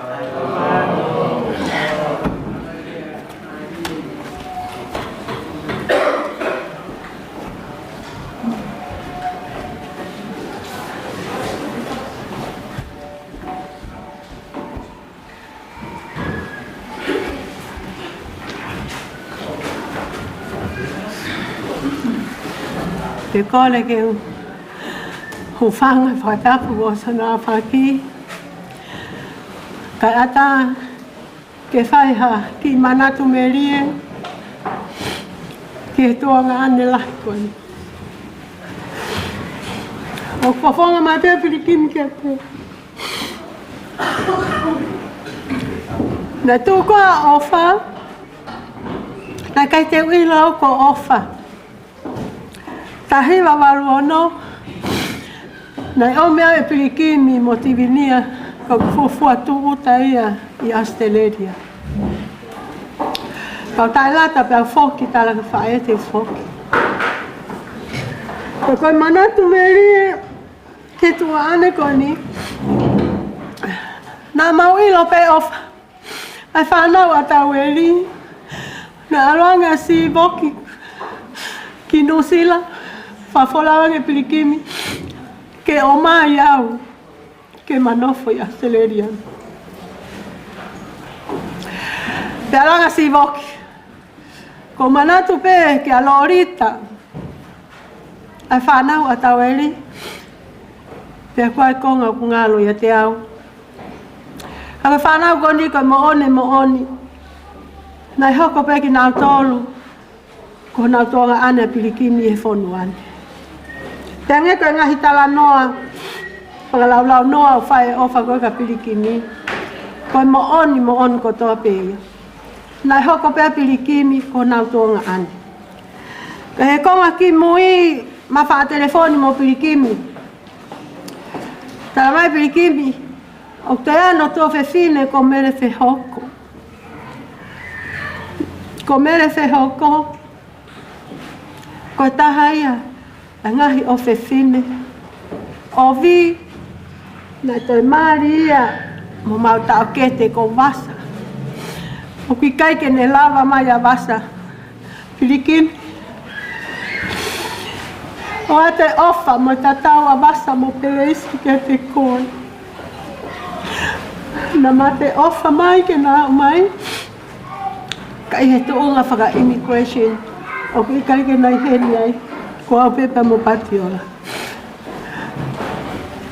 Kai ke ngaro. Pilikimi. E tau tutupu hake. Nā ke tuku ho ako me tolo. Te pehe whaka masa. Ka monofo tokoni ki he ongo mātua. Ka loto pe tau whae ke a ko I kotoa ki mātonu. Hage, ko kutangi ane uhu. Ka pānai kai. Ke nofo mo wasa. Ke mau poto he kote. Ke mau poto he tono mau hingoa. Whakamalola he at Pilikimi. Hei kai ngalo ta wha telefoni. Aula telefoni he pulau pe Pilikimi au. Ko hono ki toko wasi. Ko ne whakapasa au whai pe ka te au. Kai lama ia whakapasa pe he ke a masa mo toi ngam patiolo pelesa. Ko au e nia ko hangea haki sisi e ma whakapasa. Pe au sai ia pe ai Pilikimi. Whakawhai ngō fua. Ai mea kotoa. Palawa ko ki Nusila Pilikimi ko manatu lelei pe. Pe ko fe te ke alu ke ai he tamai tangata. Ka te ke mohe mai pe ki ape. Pe ke hau pe ke ai pongpongi ko manatu. Ape Pilikimi pongpongi. Mota e ulu hange ko ngahi tala tau whanongi ai. Ko tangata teu. Ikai ko alu pe ki kolo pe ko alu ke he ngawe. Hataimi pe. Ko a pongpong e kai ki a foi mota. Laka pe Pilikimi whakalele vai o. Milimili ake ulu ke pāki ake pa koe pe hono polos mawahe ia ona. Pāki ake o hange pe kono whoitaa koe Pilikimi. Ko whoitaa koe na. Ko koe ia o ke talamuta. Pa ko mai ofa lahi ka te koe Pilikimi kai ke ngalo. Ai ngahi ofa mo ngahi tau anga kotoa pe te mau talahui. Kai pe a fofonga ita ia koe. Hataini mo miniti. Kai ke ngalo ia Pilikimi. Ke kei ofa pe ke kei lea mai pe ka mātou. He taimi hono kotoa pe. Kai ke ngalo hono taha whā tau loto whale Pilikimi. Ko e himi ana manako. Ke si pela ma loto pe hua Pilikimi. Ka pau te tau lea. Ke ulunganga Pilikimi e taimi hono whakaha ere ona ki whaitoka te wawea osi. Ai ulunganga Pilikimi. Mau hena ofa lahe atka te koe Pilikimi. Ofa mai ki whanau koe ke osi mai. Sela mo whanau me Nusila mo William. Pelei se mo nei wheni mo foha map afa. Pehe fokas finisia mo sisi. Tala mai ke hao pe Pilikimi. O whailaki mo koe mo whana atu. Hei kai ngalo ho fofonga o. Ia ki nau tau he taimi. Na tau whio iai Nusila ho iai. Pilikimi. Alua he kai ke ngalo. Kai ke whio he tangi. Kai ke whio he kai la. Kai ngalo ho tau api. Na tau tutupu hake ai. Na whilau pe ho lahi. Kātaki lahi. Ofa lahi. Mea kotoa pe aku lahi. Anoa pe ia. Kia Pilikimi. O kai ke si iha mea ia. Pramalo atu heni. A mele whehoko. A pehe kia ofa me whanau a tau eri. Kai ke ngalo panau hape. O si o tonu ai he whonuani. Homo lau pisi a Pilikimi. A koe mo ona si o ne baka. Nā ku ilo. Kai ke au ilo o pota Pilikimi hei whi. Toki o wāre au ia. Kua ala Pilikimi hen ke mea i whi o iwhi. Ai ngaifu mea iwhi la lahi koe koe pēsi. Nono whakatoa. He koutu i kulahi. Ai kau manat meli e kia Pilikimi. Te tatau atu he Pilikimi o whalahi atu ko mata. Te ngahi ngau ele lei kotoa pena ke whai. Malo.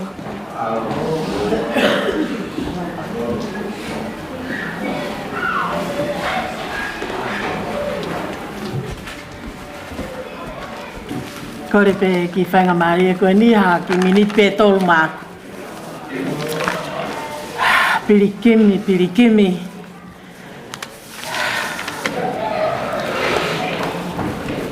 Ko whakahoko atu au, ko au ko mere whehoko hausia sime. Ko e ku tamai o ku takai whala ki he taha e whangato whaafine o Pilikimi. O mai heni mo saia ke whafofonga e whanau awasa. O mau toko lahi.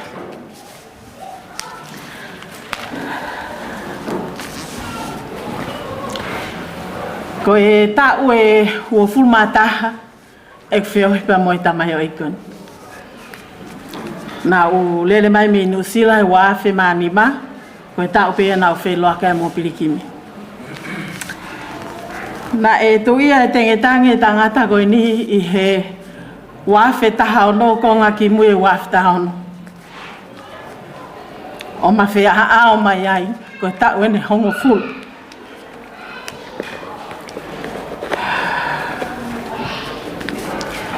Na ta mai Pilikimi ka te hauka pau e hoka mea ki ai, koe ke whemau ke utangi. Tale ku utangi me aho toko naki, ku mafu wa ofi pepa mo e tangatani. Nai hange pe hata mai ke te au. He koe taimi ko lele ato ai koe ki he ke whare koe tangatani, nau hanga awe tangatani ki he Salvation Army. E he taimi ko ia ne hoko ai e whaingataka Pilikimi o ma whehiki aki takai pe i he kautaha ko ini. Pea ka taimi nai nofo Makimi i he kautaha i he turiki kone api polisi. Pea mau mai tohi ta mai whe mau tenau hiki. Pea o lere atu ki ai o whehui pe e tenau hiki ki ha whare pe e tukuange mai ki nau tō. Ta mai kwai ko nau ai ho nau whare fo o pea ma alu lewa ki ai. Whai whe tukutuku. Koe whare wha awha ofa. Ko tangai monu iaka ko koe. I he kautonga ko toa heni u ke maua whare wha awha ofa. Ke nofo ai. Ka pāte u tala nohe a honi e po uri pia e aho. Pia toi osi pe mo i weekend ha u tala noa ke anga e whiohipa mo i tangatani. Koe tauhia koe mea pe ke whai, manu. Pa mo whangato whaafine. Ko ku whatongia na e whai ko tau whatongia ko toa pei. Na kai ke whai pe, au pa mo hoku huspani te mo maki whanau ko e whai ko toa pe ma tau tolu. Pe aku lau ia koe tāpua ki whami. Koe mea kai nai mana ko e tangata ko e ota ko e o fua. O kai te aha me maasima pe ko hare mani pe ko hamea ko e fo i here hanga tonu. Mo e mea tahana e mana ko e ko e fo i ulu i puaka tunu. I ta mau pe ho huse paniti ta mai tuko e ave puaka tunu ki aina apu e tange. O ku ke ilo ko whaingata ai u a koe o Pilikimi. He kake ne kai fu foi ulu o osi ko ne lave pe ki ai ka kepe e fia fia. Ko tangata tauhi taimi a Pilikimi. Ko whai e lo tu pa pe ki mua heni i he hoa taha. A ko hiva. Ko taimi pau tu ka ne ngawe ko whanongo mai ki to. Tu toto. O ilo lewa ko ia. Ko tangata whakapa apa. Ko tangata ofa Pilikimi. Ko tangata ngā maa Pilikimi. Ko taimi ko wa tu ko ki ai. Ko wa upe o wha o fua lulu. Uma. Kaya taimi au pa ke tāmai pe ke whai hakapa te kau ko hoa ke aluang. Aluang e moi e nofo pea. O si ilo pe mako o tā nofe fini. O kai ke u whakakau kau pe he ngai mea ko iape o ato e tala no mea ke. Pea o. Ka ko pau pe ke wau ki ai. Ke wakai e ne fo ia kau. Me ngahi tō unga koe o nofo. Kai ke o toi lawe ki he tau hui o si mahino pe ke taha kotope. Ko Pilikimi, na ia e ne ngahi lose. Hange koe ngahi lose koe ni koe nai whakamatala. Nā mawhetuku ki he lose, pia alo e lose o mate. Hange koe mena lau ki a ofa. Tuku eka mahiki ki he lose taha ki haapai o whetuku ki ai. Pia puria telefoni pia ngata ai e lose. Koe whakaosi koe wike koe nai hiki a Pilikimi. Talo e telefona a Pilikimi maku tātua ni maki a. Moni te tu si te pure lulu. Ko Pilikimi e ne ilo i pe taimi ngā ue. Ilo i taimi tuku. Ko taimi ko talaga Pilikimi. Ko ni mā te ui hena o atu ho mea kai. Ko ku alo atu o si hiva mai tangata tari au. Ne ua atu i he aho pure lulu wike pe koe nai hiki a Pilikimi. Ko wa tu pe ko si tangata ke taimi. Tamai tangata. Ko tangata na ka geloto ke wala ko kono sino. Mere hiki hoku wae. Hiki ono wae. Mere hiki hake au. Na ko tu onima te ke fai makai. To hiki hake au. Hiki hange nai ko whakaukau ne whakafiu iau. Pamakai. Kai ene ota nau alatu moi. Pako tuwha mai koe mea kai e whare. Ka pako mōtoro heke ke mō kai moto mea kai. Ko kua upe koe ki ai. Ha upe koe mea tange ia. Awe! Patang ikai tuku ana. Ino e ai supo. Kai ai mea ka Pilikimi kai ene ota. Patang ko whakawawe pe kau alu ke ako hiwa. O kai ke motu ene tala noa. Taim sipita mai ke to hiki hake i.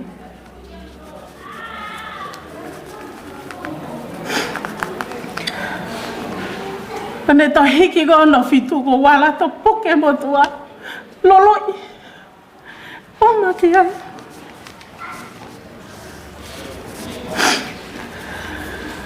Ane tala mai. Ma tala no ai ke tohia iskeri ape ko ia vai tolu hiva. Ke hanga koe kau isleri. Mo ngata anga koe kau palofita. Mo mawhai o tua.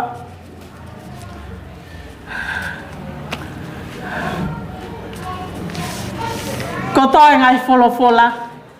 Ko toi nai manako ke a Pilikimi. Ko toi o whakatupu. He te matala noa peka te ma e na apu pe ki whakatupu. Ko hemi manako Pilikimi ne ngahi himi ko e ono whahiwa.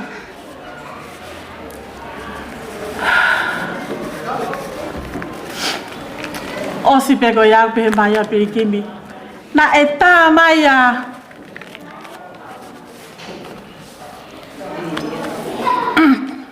na e tā mai e hoa ko e hoa whēna. A tivinia. O pia ko koe na ke tā ki aipe ko tivinia na e tā mai. E he tangata. Tivinia. Ne ongo ngahi lose ke he na e ma e Pilikimi. Ko koe pe lose na e ofa taha Pilikimi. He koe uhinga, ko e ne whanau, mo ne whanga mokopuna. O kai ka toi loi e ni Tivinia, ko e mo one ni he hangai whahe mo Pilikimi. O ofa lahi mai a vasa, mo ofa mo aisea, mo toi ngai whanau ki a koe Pilikimi. O wako me alahi me te koe pehe tangata ko ho alu ki he tūnga malanga, ko te teu ho malanga te ke lotu pe kau ke kaka ke tūnga malanga. O ko mako me alahi mo kuspani timo ma ki whanau me tō tāko ni. Ko ma fo hauia ke potsiasi ko ni ko malanga a Pilikimi. O lau e ne wholofola pia mau tohi ai pe i he siasi ko ni ke mau hoko. Ko ki he kāinga loto o e siasia ko i polo. E manu pēr mo e whangatu whawhine ko ofala he kaki moto. Ko e tau masiva tau polo. Pēr ko tau paku. Mo ne la a Pilikimi. Ndau o kou mate, ka te ulotu atu pēma a mo tolu, ke mo whimari. Pēr kou tuiki ai. He mea ko tō pēka o lele hau ai o ku whainga maari e pē mea ko tō. I he whenga i heo te ono ki aho. Pea neo ngai pē e ku teo e māwai ku ongo e māwai Pilikimi. O whalahi atu ki a koe.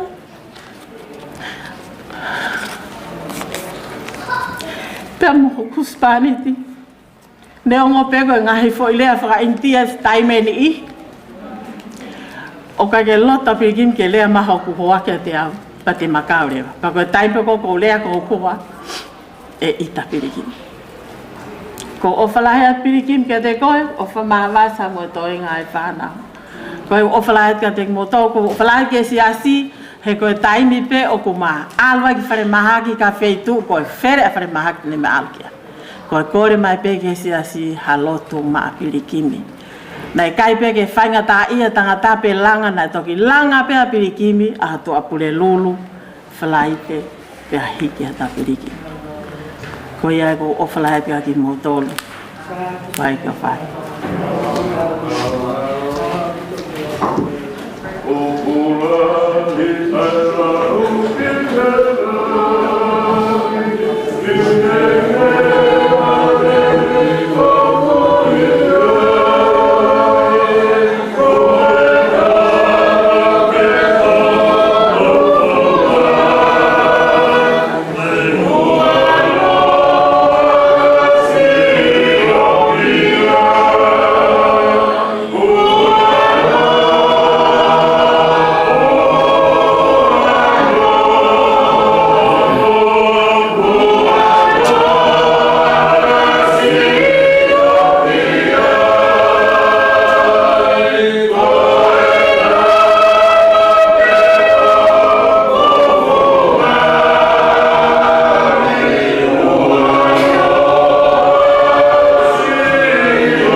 Tulo watu mua ke ukau he manak meri o e koloa ko omi he tau ke te koeni tau kaunga Pilikimi he siasio eiki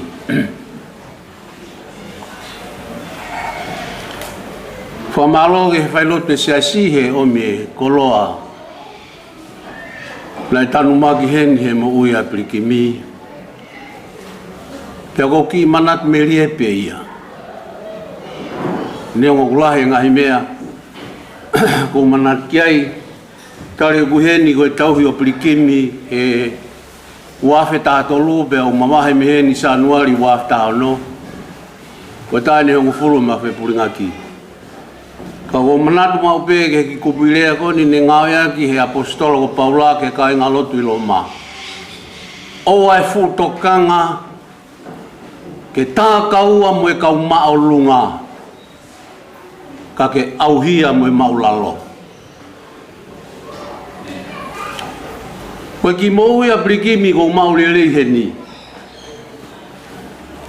Ko hufanga pe koe i tangata eki na mau feo heni ko nesi imu omu atu. Tena Pilikimi. Ki tangata eki ko varea. Pa ko nofo anga koe mau whaikawau na taktape sea kau tau pei lalo. Whai atu pa ku mailo ko whaeke anga Pilikimi. Ko whahua varea ki mui. Tamae wa e Pilikimi. O kau whakamoko hono konga hono sino he ku whainga tā ia. Pake mawawai peo talang. O totonu ke tatalange kia valea. Ke haupe mua muhatini mua kane ki lailahi mo re vai e siasi. He ki whai polo kalama koe ni une whai hene. Lai pehe ma feo mo Pilikimi. Heki me ai ke taimina e mauai e ne pensionio tala noa ke ne alu he pasi mo e waka e ne mamaa.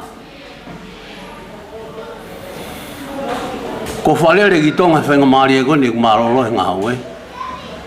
Toi mahino angia te au ai ko ngarea ai apostolo. Ko rau nofo ko i tonga he tainimi, ma me ko ngalai pe o maman, o ku tau whie maheni pe tau toro ke kakai ko e mau mea e tau mea. Tau tau whito ke oigi ke maa ki kong kerekere i tonga. Mo ki nau toro e ala mau mea whahinga mea pe. Tau ome Pilikimi whakaukau ke tau tokangange e tau lotu. Ki he mo ui koe ai eiki i he wikeni ki a bongbong. Hau me he maalunga taha ke kumi ki taua koe maulalo. Maulalo ange he tuunga society mo ui o au ke hanga hala ia kai pekia ke takaua he mo ui. Ko Pilikimi. Ma whepuri ngā ki o ia koe whakaose wafe, tahatu wafe wa tolu au ke kongaula ke wafe wa wha. Mahalo whanonga Pilikimi kula hilahi lere mau ki pasai penieri koe mau whinga ke langa ai visione o penieri he kongkere kere o swatau e kai nima ka mau tokanga ke ngā unu ke whatoanga i he presbytery mo sinoti mo unaitingi ke langa kere kere ko ni ke ngau e ai eiki koe ke maulanga matoma penieri ke langa pe la ke whai ai whiohi e kakai ai eiki o me utanga Pilikimi solo ai pe mo ke hau moha mea tokoni ufanga whakatapu moha lo i hosi ke ki heni ke tau kalapu powe hoi mamalo o pito tau mea pango maari e ke wau e ka pande wau mo e lo i hosi ko ia ka on ko whakuki lo i hosi mana tu e sfaya te mo ue Pilikimi o si hika tu he ngahi tau ko ka ko au ma Pilikimi e ke resi ai eiki nongo whakamalo atu ke siasi malo e tā kaua malo e si tauhi o Pilikimi ma malo ke he family kai ko tope o ku tau i he ni o whai o tua au hia pe ne mo ui ke takauai tawangi mo iki ke ne tau ia si lau mari o Pilikimi pau a pike loto o Pilikimi ko ki tau tolu koni ke mumui atu tau tokanga lahi rewa ke eiki o toanga i ho tau family mo siasi mo community tau hipe me he maulunga ki he maulalonge ange ko ofa ai eiki tua fatu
kole ke fa malmalo at pe he tala fa tap ko osa na faki kau ki hao atu he te utabua fa hoko atu ai uhinga ko mafana ke fa ki manat merie ke tamai ko di ko fe hoko tak mo Pilikimi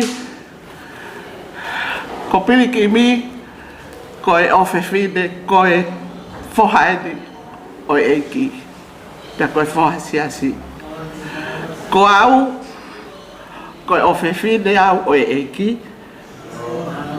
ta ko ofe fide au siasi ko ba fe hoko taki toto ya mo Pilikimi uhinga ai e kutu no ia ke fai amarat beri ke tamai o eko ni na hau ke ne tahiwa walua ko fe tau laki a mo Pilikimi ma ko tau ene fango fulu e ku maheni mo Pilikimi pe au na lotu peheni pe au alu ki pe ia e mo da foke wesiliana pe foke mai o ku kei tau tupe a Pilikimi e fai anga lotu koe ni pe a Leongo e ngahi whakamatala mo e ngahi whakahua kotoa ki he ngahi lose e whakamatala ki ai. Ka ko e ku tamai Pilikimi ka te au ke ilo ka iahu mate ha aho e iai whahi ngai whakamatala ke ta whaaki ko e. Ka koe taime nia o fu keisi a Pilikimi a ngahi lose ko whakamatala. Ko frausi osi ko e ko hinga I tuo panat meli. Ko frausi osi ko mo ia Pilikimi I siasi I ilo I famili. Kau afa si fai kau famili. Tahiwa wanoa tahiwa na toa e koviti. O au mai ke huafe hua no. Lai kole a Pilikimi ke siasi ke viti o kolo ange pe ai hoa lotu falaite mo sapate Pilikimi ko ke alu ko ke folau kada ke folau la no pe ke siasi dai fai siasi o loto ai ko tawe ne fia wa no atahiva ke wa no wa no Poi che viti o kolo pe ai hoa loto e ua. Ke fie mau a tamai o e koe ni. Ko ia famili.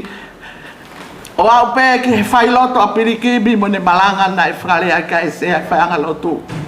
Si bea pe sea. Ka kou tio ki he ne mo ui whaka osi e ne mo ui. Koe ane a fie. Whaka osi e ne mo ui. Na e nofo pe ia he eiki. Tau pehe pe ka te puke, ko te alpi whaibahaki kua ngalo ke te toi tokanga mai. Koe mo ui a Pilikimi e ne o whai siasi. Whai pe viti o kolo o a mai ke ahuna ke hiki ai Pilikimi. Koe kei tokanga pe a siasi ke viti o kolo e malanga ke whanoko mai mi whaibahaki. Ko manat meri e ka koe. Pau whano whakaka taimeni. Ko ho mo ui au o ki he eiki pe pek mo oni pe ia o ku ha pe ia ho aho ai wi ke lotu ai sias na ke ofa o a mai ke aho ni o ku kai whainga ta aha me ai e ta leo ko kai ke hao o fe fide fohatanga ta pe ua ke fofonga mai ke hange hatu I hono te ui koe koe ahone whai he siasi e hiwa na ke manako ai Pilikimi ke alu kai ho he holo asisi mosi hone he lau lalo kai tuku ho lau lalo mahali e moi whawhanon ko hua hiwa koe malak meri e ia Pilikimi koe tawhelawe ia I siasi kui ngai se ko honoa ba fana ke tu he hao ngai kakai mo family o falahiat Pilikimi ko fofonga te mau talahu I mo luisa mo me ko tali pe ko si tali kata pe fa bole bole atu o falahiat tu ke te ko ya pegi mat beri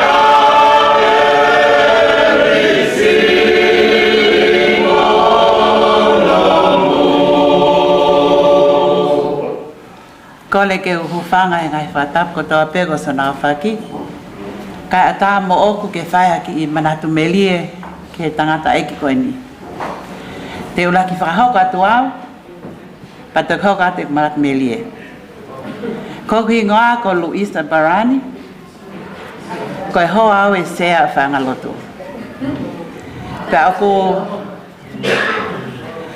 aku fie apita uloto ke tu ke ahak marat melie mo kol fa mole ke Pilikimi he ko hange ko lau ko moto ko Pilikimi na makau he ifi ko na tiwai aya na PSP a Pilikimi ka usol hoania pa ko tamana to ke ha o marat melie ka Pilikimi ko tang te albe marat ka hak marat melie ko alba ko fa mole ke tangata ko ni he nai hoko au ko fa poli anga Pilikimi he mau ngai mea ko to pe fa siasi pe Pilikimi ko fa mole atu ke ngai tala ho I ko to pe na fa ki a ko pe aku ongo ok tau te a ko loto oku lahi ngai mea ne wa ko he tangata ko ni ka ko tang ko ka me te wa ka Pilikimi ko mo tu na fa po uri a Pilikimi ko no ta ko wa mo on pe aku time ko ta pe ko glomi pe ko be ko ita ka Pilikimi ko uha maya ngai mea ke hanga ngai le fa intia pa ko hanga ko lau Faka mole pita Pilikimi he ko ke mo I fora ko na ko kulotu. Pa ko hango la ko ke ngai lose. Tu ku foke ngai lose ia. La ma ngai lose ka ko foi mo si po endo ke toi. Ako tahine ako tinivia. Pa ko tinivia ko ofalat ka koe. Pe he ke aliansu ka mascolini. He na tu fata ke pe a skolini mo leasu mo maki whanau. Pe ako tala mai ofa Natasha, pe tapo ka ke si lava mai, he na ai ke si lava mai ane afi. Pe ako tu ko nia ka ke te lava mai o si mo oa. Pe ako tala mai ofa Natasha Pilikimi. Nea na ke tala mai, ko whanau hoko ta peke nau tamai. Kau tang hala ho lau a Pilikimi. Hoko na toluia, hona fotunga ke nau tamai ka hona ulunganga hoko mai ka ofa te fina na ofa ke taha kotoa pe aku hange ko lau o ko ofa tu ka manu ka pe ka fa masa pe mo fa nau ka mai fa mo puna mo ha pe ta feo hi pa mo fokiat ka no fo pe ta happy pe aku ko tanga taini ma fitarak mo fa masa sa pati ko talang fa masa ko tu mai ko na tala voa nga Pilikimi ya koe pe ke hine pa ke uli hono lu ko hina ho ulu pa to hina mai mo kaba pa ko mana thang nga ta na ko ki mo ko siana na teu a Pilikimi he mau ma fa'aluo ko he mawifi ko he pasi ma al ko he Christmasi o ko mota be no ulu naia ka ke to mo veuia fa hange ko lau Pilikimi alua malolo ka tu ke mau fei ngatu he uneo o fai ngata hala kau tau hanga pe ka tau ma ko tau pe eki ko hala ya ki he vani amen malo tu afat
Tulo watu e mo pekia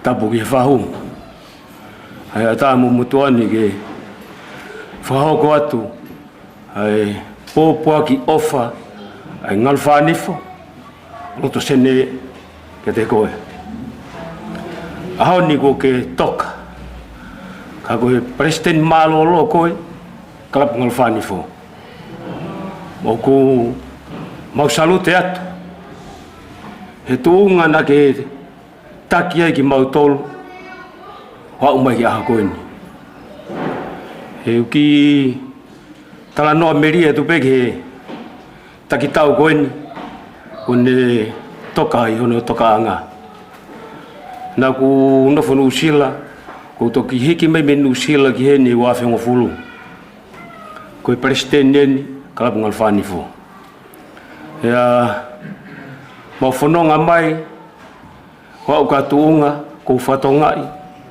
ko ku kaipeke toe ka la tangatani, pe me kalapu ngalfani fo. Na ku talanoa mai ko meniri, pe mi tu asene ko ki ko, na whakaukau au o ku haua peta, mo konga hau ki eni.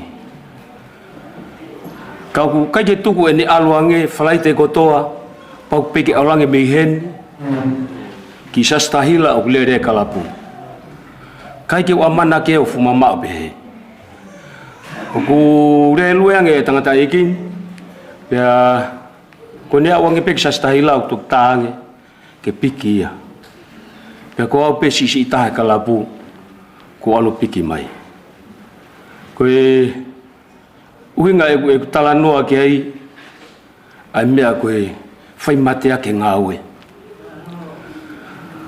Neo na e au e tangatani o Alchariote kana ka tuku ai ni aluange ko e ni ko ki motu a fai fekau pe a Pilikimi mumatang si maim ko mau kalapu ko memi pa toko wafa toko watolu ko toko tolu ko kau parest ko kau pension malolo ia pena foto ia he kalapu ko ia pe wa tau fitunoa kai te kau ia me malolo he ripaanga malolo he me agotoa toko tope ma folfola fala ulo to ke iki he foi pulu maha ngai wa ya hon toka Pilikimi hen ka toka to apsai inia sene ko heni mau tu kulolot Pilikimi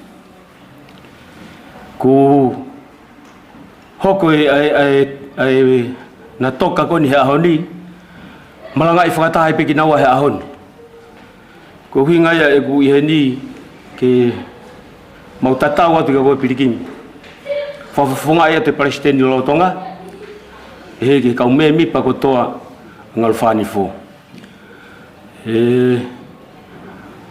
Koe tu ai whanonga mai koe kau me mipa koe ni.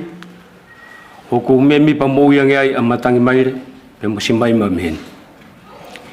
Ku hoko ngahi me alahi. Ku whaata me ka si mai ma. Kore tokoni. Ya whai si mai ma no whalotolahi iau ke ngaue. Ya ko be whai maa ta loto. A loto si mai ma. Kai ke hena ke whaha fo iai. Pilikimi. Hena mau ilo pe ke lava e tau le rei. Lava e ho whakapue pue. A koe ni. Mau taaki hake pe merie. Ko kai he ngal whani fo e ahoni. Ko hui ko taki tau na ke whai. Ke foi pulu ko ia tolu ko ia. Ko nau kai nau toi kauha mea. Pe aku alu whakataha pe a Pilikimi. Pe mo apsai hea honi. Pe toi mai ko whai whekau. Sentu pou whanua. Na mau whakau kau ke nau alu whakataha i pe. Kai ke he koe ke pure hataha. Pure pe o tua ko ene mea. Ko tau tui ko ngai whotu utu iau whai. Ta koe ko tau aha mate, ko tau asi takai hake pe he tau. Whaaki ai. Kai pe ke tau ilo. Nai pehe pe whanonga nai whai e Pilikimi. Tau ku mau tuku lolo kakato au pito atu. Ko tui whakakato pe ne lawa rere. Toki turi atu ki he mau ki i mea whakai ki lotonga i sene. Toki malanga i he tātaha. Pe ko tui e lawa pe o mau rere i atu ki ai. Pilikimi. Tala monu atu ka te koe. Momu atu. Tala atu mau ofa ke kau pekia ko toa pe. Ko nau mu atu. Ke tua kau vai. O nonga pe mo whi maari. Toa eke o whatu.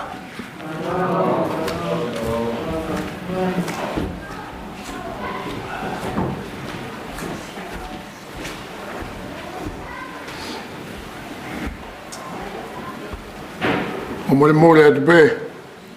O hui koe tau taimi. Ko rea ke tuku mua ki taimi koe ni. Ko koe o ke whi loa ke mo Pilikimi. Ka taki ko whainga maari e ni ke whi loa ke mo Pilikimi. Ko hui ko whahako mai me sketari. Ko e whai whakau e nuki heni. Ai ko e ne mea mai bea e whai whakau. Ki lotoni ke whai a malanga. O whi loa ke pe mo Pilikimi. Ko e tāpuni ai puha. Pai hoko atu ai pe ahano malangai. O e mea whakaiki o Pilikimi. Mo whakamore pe, ko lawe i pe. Kua e tokolahi eni, mo whie manat merie. Ki e moui a Pilikimi. Ka koe hui, ko e tau taimi. Ko e ko kore atuai. Kua mai pe punake ha tau ngai hiwa. Ka tuange whainga maari e koni ko lawe i ko e taimi. Mahana kutoe pe ha mini te wanoa pe whia. Pe mea mai whekau o wheloaki. Pe mo Pilikimi. Ko e tāpuni ia ai puha, kai hoko atu ahano malanga i o Pilikimi. Ko ia korat ke punake, hua mai pe hangai himi, ko hui ko nautoru ko wheloak mo Pilikimi, ka taki mea mai tani mo wheloak mo Pilikimi. Taim pe mea mai e whekau, wheloak mo Pilikimi, ko e tāpuni ia ai tau puha, kai whakahau ko e tau malanga. Maro. O e te piu ane i honora, ke o whai a siso ki e kuku te arani o ne i whaki wawani o i te piu ane i honora. O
ofa. Tala kama ofa. Uhaka tani fani kwa siasi. Kage magala matoi mecho.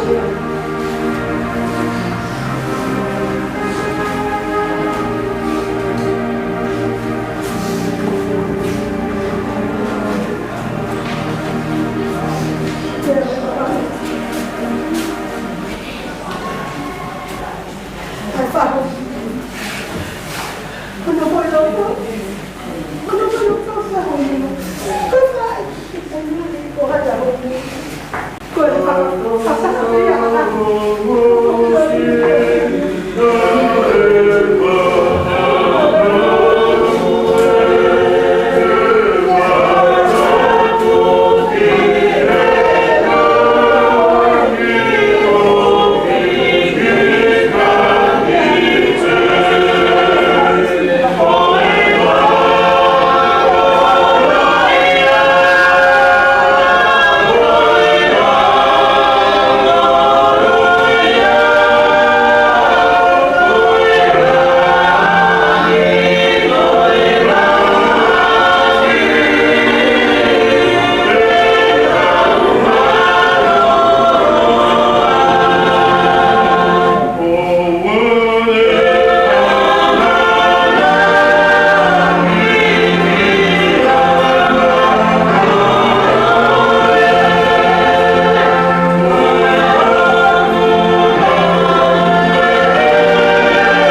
Amen.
O afio ai o tua, koe tamai, koe alo, koe lau maari e maa oni oni. Koe o tua o kua o niu, ki he mate pea moe mo ui.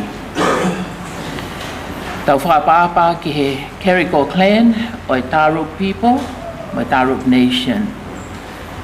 E tau whanonga mo ki nau tolu he lotu pa moe whawhitai. I he tauhi o whanua, pea moe kere kere. Whapapalahi ki he Sevaniti o kutoka i he tau loto lotonga. Pilikimi, whaamasa, Naeata. Tau pia pale ngalu, vei kone ka maho eiki. Katoa ki Seso Gripo, pehe ki a uhatafe, mohata hui whanua. Whapapalahi ki he sea o e siasi, pehe ki he sea o e ko sirio. Ki he whahu, ki he ulumotu a, ki he ngahi te hina mo ngahi tō whawhine, mo ongo whohapa mo i whamiri kotoa. Iai whakapapalahi ki he siasi, nai owhai ai pekia, ai siasi o Seso Gripo, ia so ne baka kau maasi o no kau tangata eiki. Ia peke a sela kau maasi o no kau whiwhine. Wea whaapapalahi ki he whaif kau. O whaif kau mālolo tau kau whakataha. Pea pehe ki he whaif kau pea menu sila. Mo hata ki lotu tau kau whakataha i ahoni. O kui heni ai eiki. Ko lotu mawahe o i ahoni ko i hiva. Whanongo ki he wholfola, pia hiki ho tau reo he whakawhitai. Ko e mo ui ai ne Sevaniti o toka, pia whakafoki ki he eiki, ai langi kotoa o ia, ko tau kamata mo ia. Ko whakawhi ai ki tau tolu, ki tau uno no atu ki he eiki he lotu, pia mo e whakawhitai o hangepe ko e tau polo kalama i he ahoni. Ki tau taitaria ki ia ai tau hipa.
Whataha mai he ahoni ke whakawhitai ki he otua. Ko uhi ko e mo ui, a Pilikimi, whaamasa, Naeata. Ia ke whakapapau ia i e tautui whakakaristiane. He i he loto ngai hoko amate ko e ngata anga o e mo ui ko e ni. O kune whakailonga ia i e kamata fo'ou i he e tau whiohi pea moe otua. O tau i he ni whoki ke tau whiwahe aki ai ngahe mawhasia o knau tolo ku mamahi. Pea ke o atu ai tau ofa mo e tau pou i he tau kau whakataha i he whakatu a merie pea mo e amanaki lelei. Ko tari ki mautolu he huafa ho tau eiki ko sisu kalaisi. He koe keresi ho tau eiki ko sisu kalaisi. Koe ofa ai o tua. Mo feo hi o lau maari e ma oni ke ia te ki mautolu ia.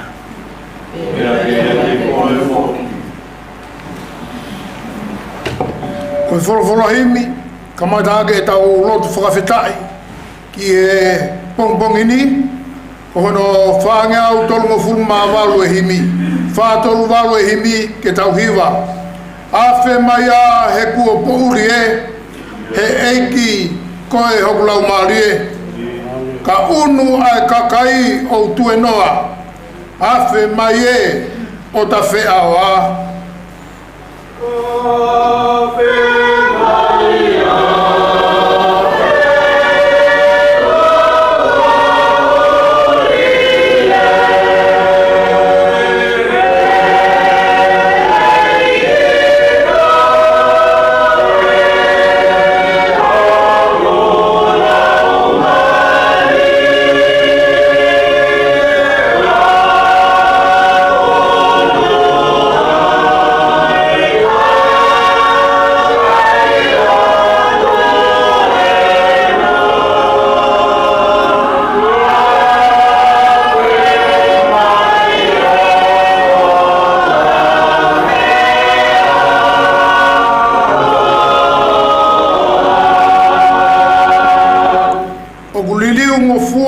Ai tuu ko e ni mo mole vave hono mea lele ka koe taha be o tu ma e awhe mai o nofo mahu mo au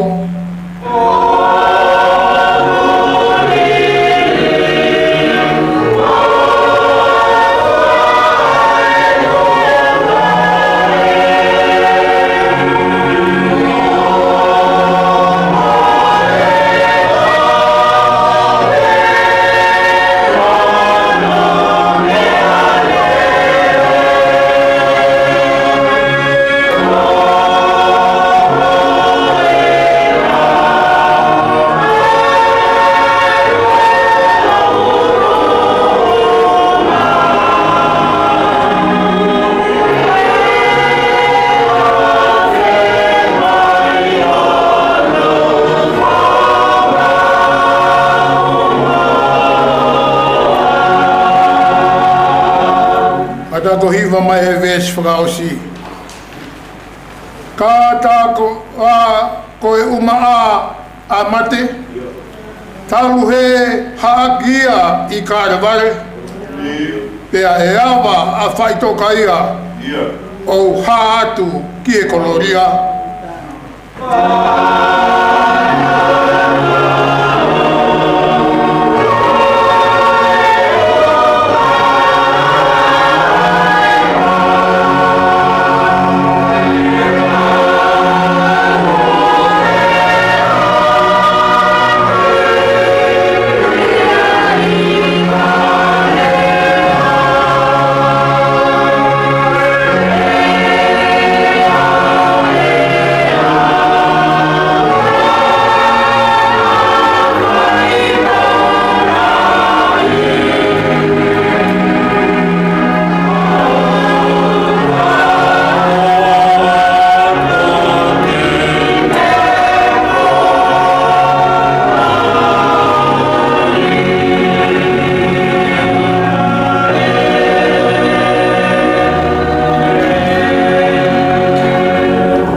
Koe a Fiona, koe o tua o e mo ui. Ko mau nofo anga, e tau tangata ki he tau tangata. Koe nofo anga o kumalu, he kai ko hono ngata anga ini o e mau Pilikimi. He o kumau malu, he a Fiona e kakai o kunau tari mo tui ki a te koe. te maumalu me he au haheni, ke maukau i he pureanga na ake tala ofa, te ke mua o teu teu maho kakaitui. O kai koe no foanga pe o kumalu, ka koe no foanga ai a Fiona o kumau tolonga ai. Ka pau koe tauhi o no foanga koe ni ko mamani, hei kai ke mawausia ai aho whakakoloa, ai aho na e teu teu pehe a Fiona. Ke mau kau whadaha, mo family, mo siasi, mo kai, e he haka e mo whiwhia. He koe no whaanga o koe ke ngatai, pe e mau tolo ngai he a Fiona, e no whaanga ku mau ao ngai. Mau ao ngai heni, e ki hi tare ni tisi ina ke whangi, ke tau hiangi a ho kakai, o ke whai ai ho whakalangi. Koe no whaanga e ni ho Pilikimi. Talu me aho, na ne whanonga ai ki ho oi, mo whakatapui ai, a e ne mea kotoa. Mako ne tauhi koe, o manu ai, pia tolonga ai, pia aonga ai heni.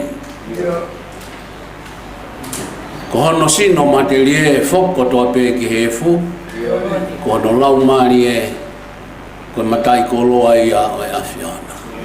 Ko aonga heni, ko e whakamamae, mo e whakaikera te mau whai e au ni, ko e whakailonga i e ne huatu, me nofo anga o au auha, e nofo anga o i tā niti, ko e whiwhi anga tai ngata mo e a Fiona.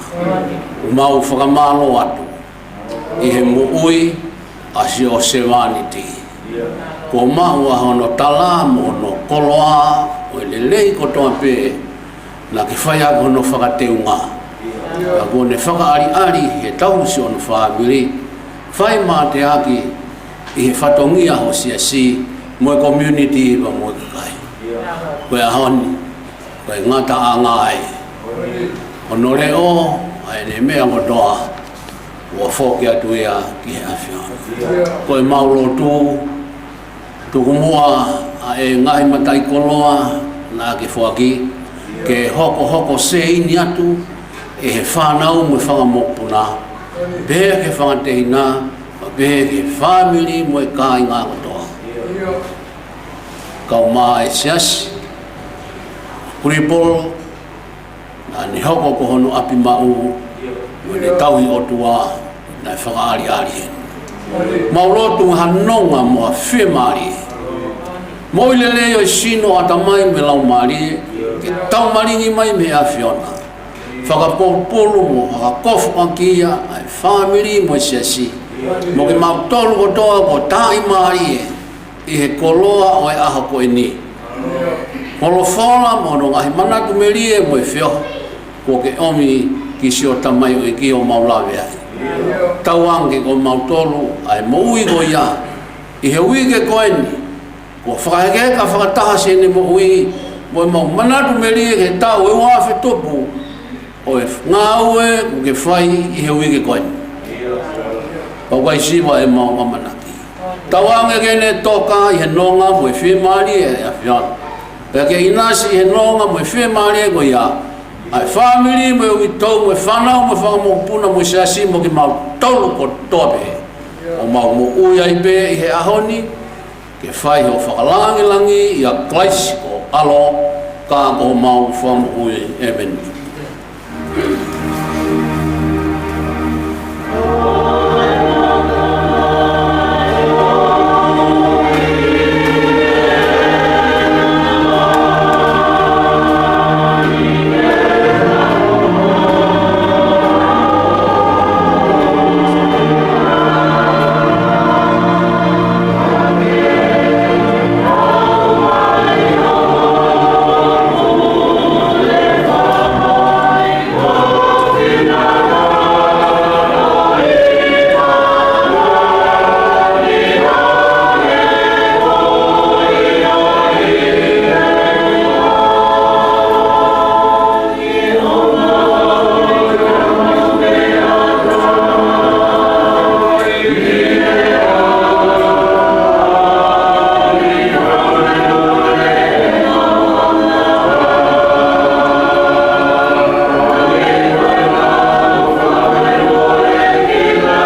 wholofola e lau me he fuakawa fo o uma ki tau tolu i e pongpongi ni.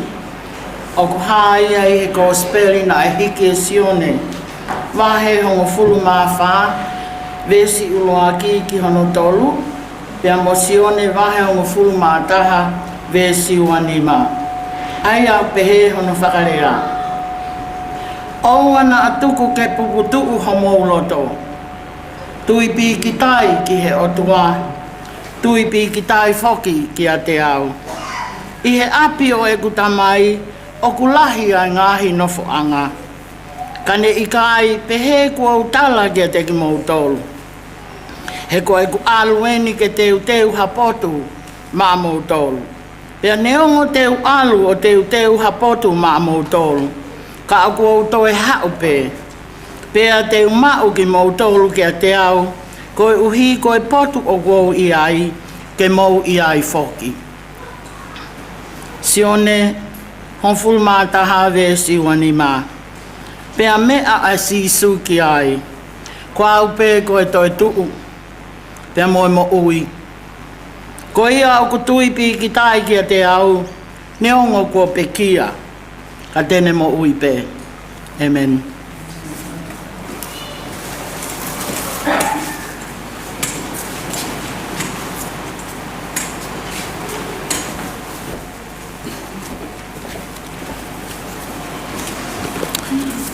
Same o e pongpongini. Habe o nongo fulmau a ngā same. Kamatalau me me ulaki o vesi o tuku ki hono walu. Same o no wa vesi ulaki ki walu. Tabe ni ngahi folofola manako. Ai peki ya. Ai au pehe lau ai folofola. O tua be o no fo angitari ki ai o lau mari e o famui o ku mea te ia pe ko ia pe o ku magatu mo famui anga ko fu tawa fokia e kai loko mau e akita e tuku a fe o mo lolo fi mai ki ha foi tangata o mo fu kau ki laiki ya to ku a ko a maka o ku matule koe a o ku toi si ke hinga. Koe mea be o kuarea kia ia ki nau tolu nā, ke tulakia mi hono tuunga maa olunga. Koe nau mana ko ai loi, ko ngutu o ku tāpua ki, ka ko loto o ku tuki. Koe o tua be ke nofo akitari ki ai, ho ku lau maari e koe ku amana ki, o ku mea te ia pe. Ko ia be hoku magatu mo whamui anga, ko hoku futawa foki e kai mau e kita. Hoku hiri ki a Elohimi, hoku whamui mo hoku langi. Hoku magatu mālohinga mo hoku hufanga, hoku ia Elohimi. Whalala ki a teia he taimi kotoa, ai kakai mo uriringi ho mauloto i hono aona. Koe otua, koe hufanga mo tawa. Tau ngata mea i ka ngata ngaia, ngai folofola, ko lau maki tau tolo, i e pongpongi ni tau ambeke o tua mafi. Ni whaa watu, i ngahi whikau, o i folofola, o i aha koini, kore kau hiwa. Kau hiwa siasi, o whaanga o i pekia, i ni whai mai ha tau hiwa whaware soni, hiwa whawhitai, maro.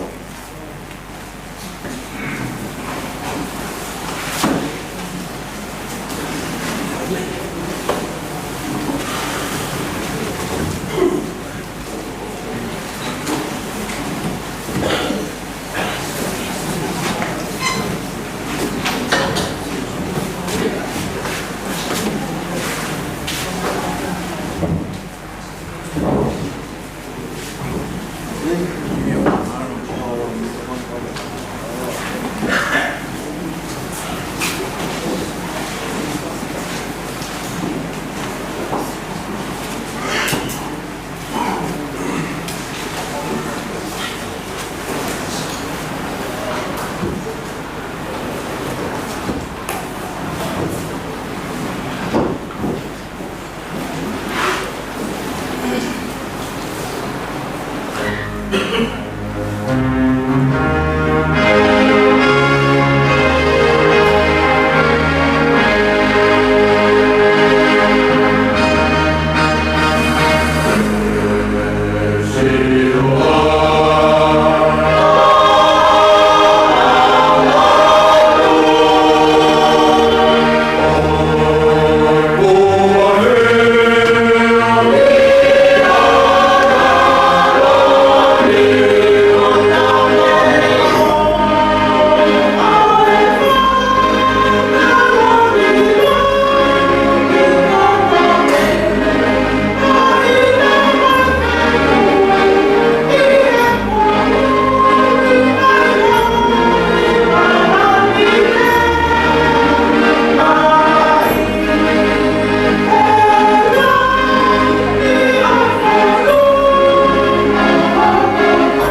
malo lahi ki he whai hiva, ka o mai kau hiva.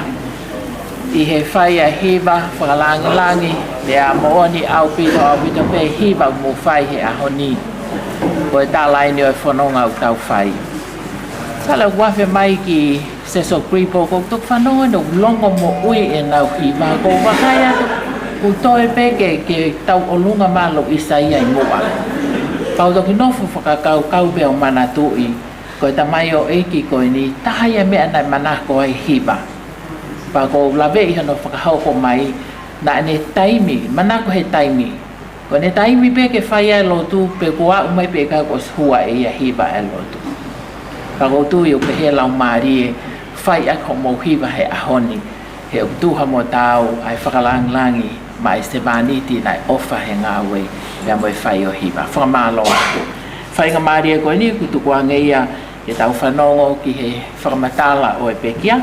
Pe ai hoko atuai pa mo e manat meri e pa me he whamiri.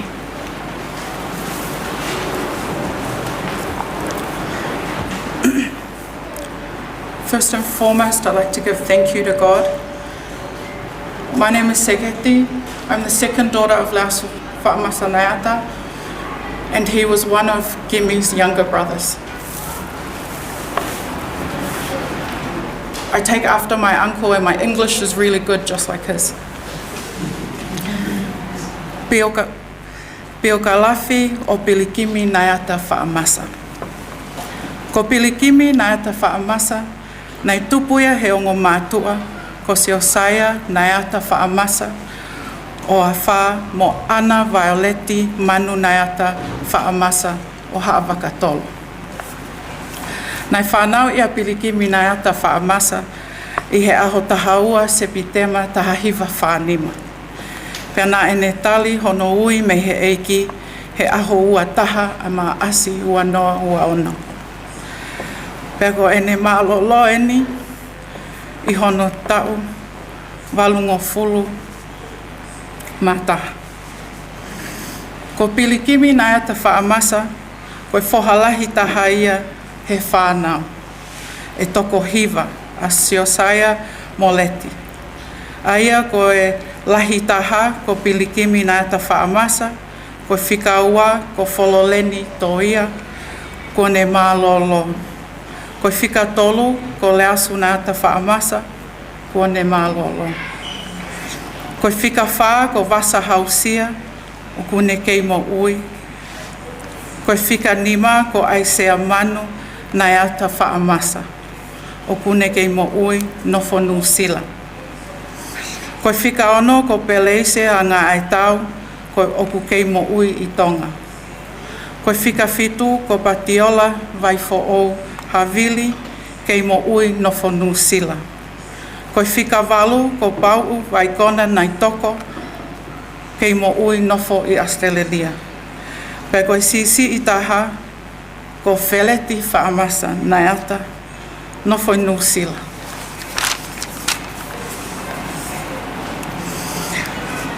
Nai mauhoa Pilikimi kia tivinia kaloni whaoa i taha hiva walutolu o iai hono ongo foha e toko ua.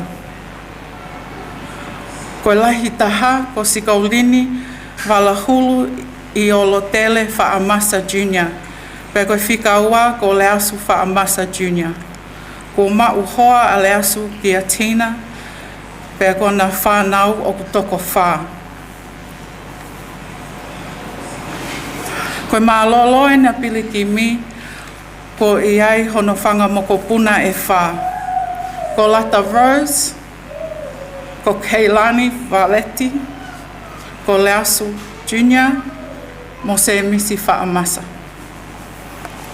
Nā ko teo a Pilikimi i he a ko teo a Maunga Olive i Kolonga, pea ne hoko atu ai i he apiako tā puni siliva i tā takamotonga. Pea ne hu ai ki he kolisi ko tupou o ne lawai ai e sivi lower living. Ko uhi ko e nau toko lahe whanau, nai loto le leipe a Pilikimi ke nofo ia mehe ako. O tokoni ki he nā ongo mātua. Pea pehe foki ki a Vasa ke nā tokoni ki he ngāwe, ke fua aki e nau nofo. O kuhonga ia ki a nau tolu, ai ngāwe au fua tō, nai whakahoko e Pilikimi, kai lava ke a ko i kotoa ai toinga o i whānau.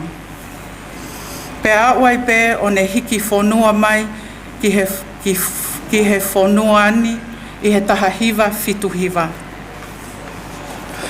Koe mālolo eni a Pilikimi o ne kei maupe hono tuunga malanga, hoko i he siasi mei tonga pe au mai ai pe ki he siasi koe ni na ane ofai. Ko Pilikimi nai Palestine mālolo o i ka lapu ngalu whānifo i sene e ngahi tau ki mua pe a toki retire. Ko ni vesi manako koe same o noua vestaha ke ewa. Pea koe ne himi manako koe himi o no ngau whahiva. Ko hono ulunganga. Koe tangata ulunganga lele. Pea fofonga mali mali. He taimi ko toa pe. E ilonga pe e wheitu e iai a Pilikimi. E iai ai kakata. Moi vā pe ai wheitu u o iai. He koe tangata nai mo ui he fia. Koe tangata teu, nai kai ha mea koe whakatafui loa he anga e ne mo ui. Ko pau ke iai ai ki i helu o whaope he kato e ne sote. Pau pe ke pāki pe hono ulu aona he taimi kotoa pe.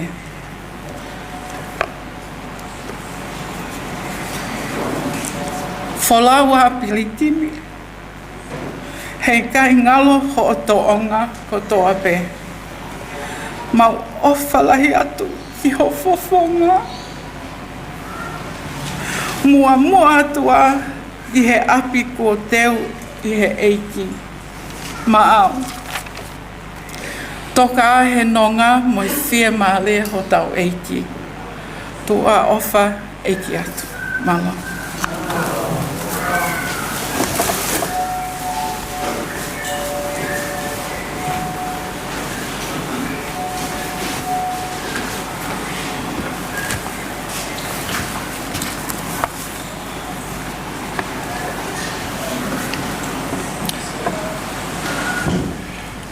Kore ke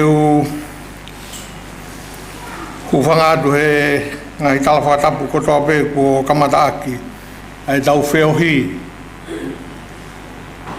i he wheohi angani. Kau puke pe mua whenga maari e koe ni ke whakamonu o kukoloa nei tō me he whaifkau malanga ke uwhai atu hau ki manatu merie whakaos e oku tau kete koeni Pilikimi whamasa Naeata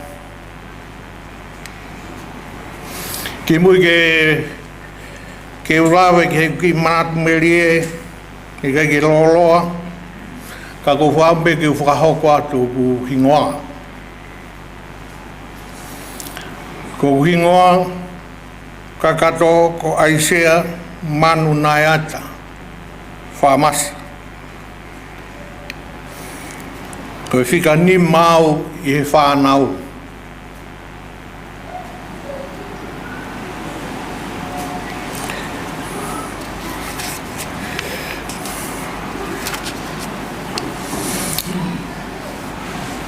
Koe ku manatu merie ki he tau kete koen. Ko ngā be whā. Nga te wila vei nou atu pe. Ulogi, koe tangata ofa mo oni eni. Ofa he wha miri. Ofa he kāinga. Ofa he maheni. ofa he kau ngā tangata, ofa ke kakai ko tōpe.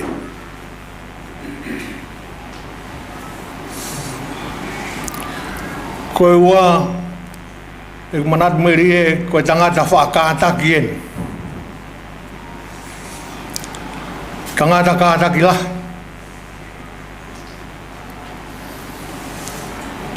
Ka koau ia, whakaofa ku si i kātaki a ku ia. Koe ofisa polisi au malolo, mahalo koe uhinga u whaasi e u kātaki. Kaike, ka kou whia he ku manatu meri ki he tau ke te koeni, koe tangata kātaki la. I kai ngata ai hono tolu koe tangata anga moko moko.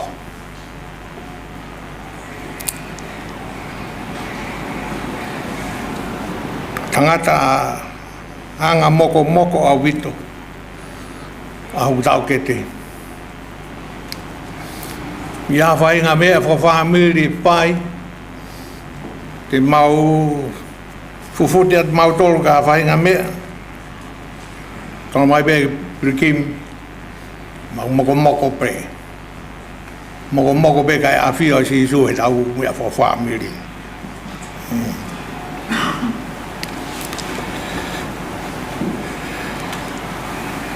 Whakao si koe tangata whia tangata whia au wito ai tau ke te koeni.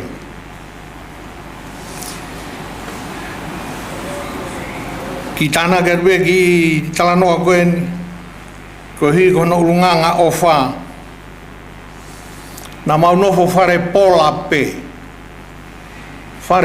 pe mau nofo i loe he kakai ko tau pe i loe ofa kalasi koe nau hiki ati a seria me kakai ko tau pe nau ilo na mau tupu hake mau tau he whare tonga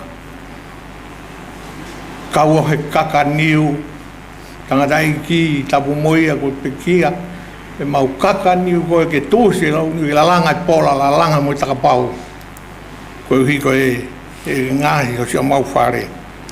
He tahi wa fitu tolu, ne lawa o mau ai visa a Pilikimi ke wholau mai New Zealand. Koe si whanonga pe ke whainga, ke iaha ki pare tu, ke whetongi aki ai whare tonga. Honona ku mau whainga maari, i tahi wa fitu whaa, kore mai whae, tarisimu alo polisi, wholau ki New Zealand o tokoni ka Pilikimi, ke hina lawa ke mau hatau ki pare ko dangsari te u alu New Zealand alu i maasi ma ngau e pe mo tangata o me ko nau whia ai ko ne tui ma ka te au nei pe he ia ke matoki foki pe o whai e langa he ma foki ko tangi tau kete tari e se ni ti ke whine iki pe ia e mo e tama ko ku hoko ma waha ko reasu nai polisi e taimi ko ia li tau se inti na whai na langa ta tuki ot pi tau osi puri whare tonga whawhetai nai tari re he tangata ma whoki atu koi ti se ma whoki peke ma o Christmas e whia ki api tangi hauroto mo lau maari tui nai pehepe mo Pilikimi ma hopo atu puri e whare tonga ko mau whare Piliki o si langa mai o kei tu au ke ahoni te mau o he ngai whitu ke heke i mori ko mau whoki peki tonga mau o whakamalu ai o kei tu pe au mai ke ahoni ngā tai e ku manatu meri e whatau ange ki he o tō maafu mawhi ke ne tokoni mai i he whio hiu tau whai ko hi ko tamai ofa koini o whalahi atu ke kāinga lotu Malo mo ofa e Pilikimi. E hega tiwinia pa mo e whanau. Whawheta. Wha malo lahi atu. Ofa. E hau whoki. A hoku atu. I he toenga whamiri ai. Mau ofa lahi atu. Malo awi.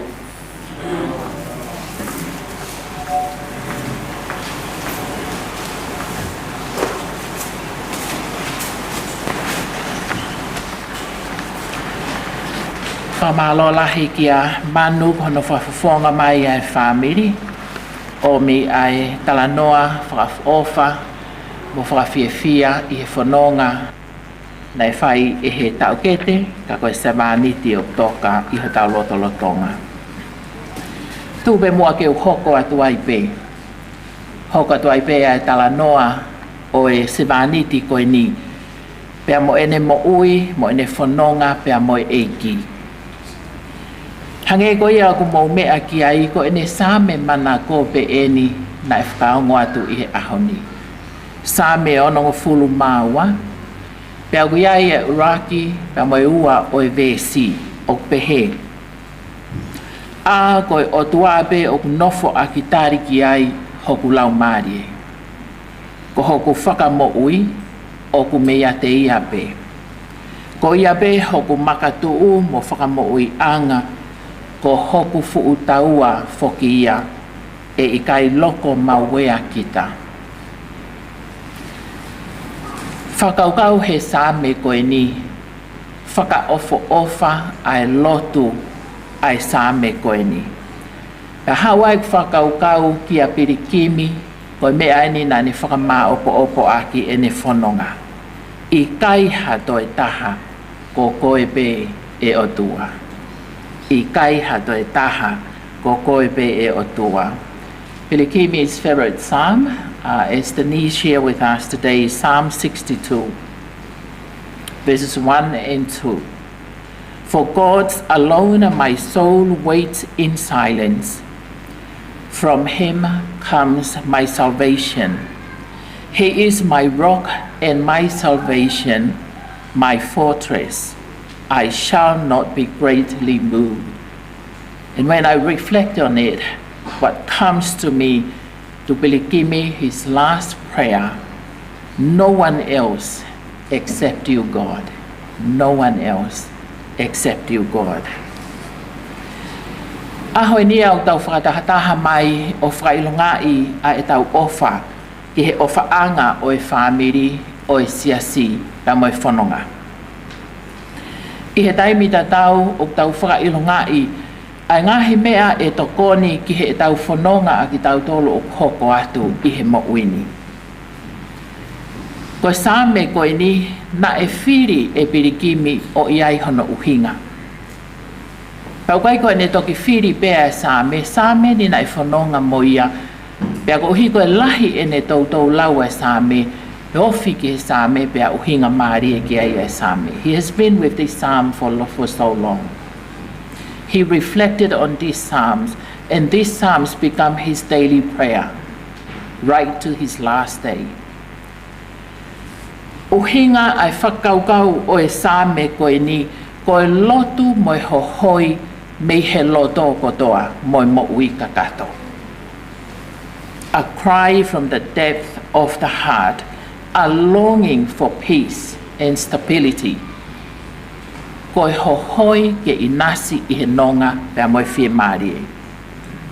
Koe rau whakaukau ia na ea usia e Pilikimi he same koe ni.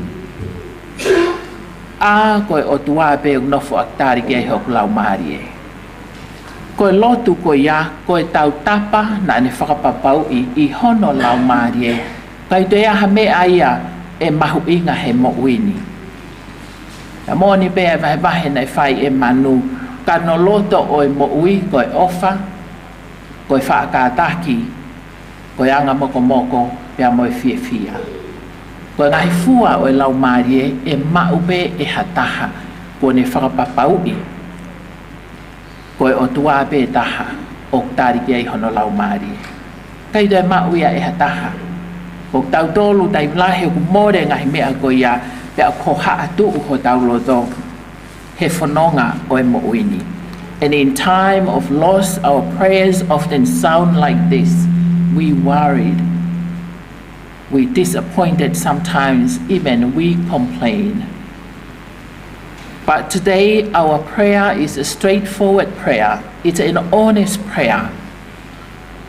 God, he leans on to listen to our voices. And that's what Pilikimi experienced.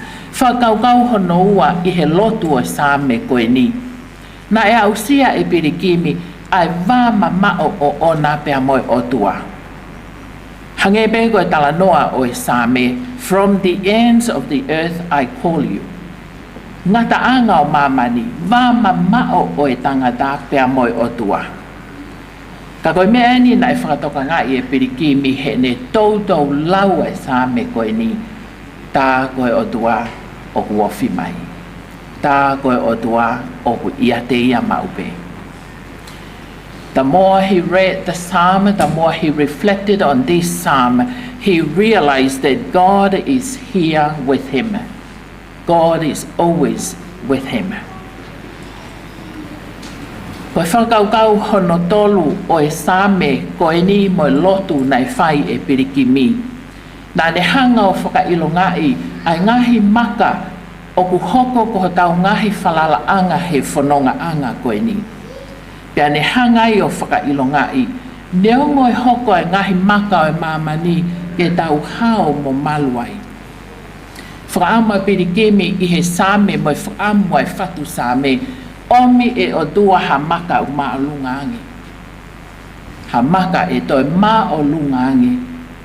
He koia tene lava, ke ne hanga o whakahau whikita. The rock that is higher. That's the prayer. David's prayer ends with a request. Lead me to the rock that is higher than all the rocks on this earth and even higher than everybody.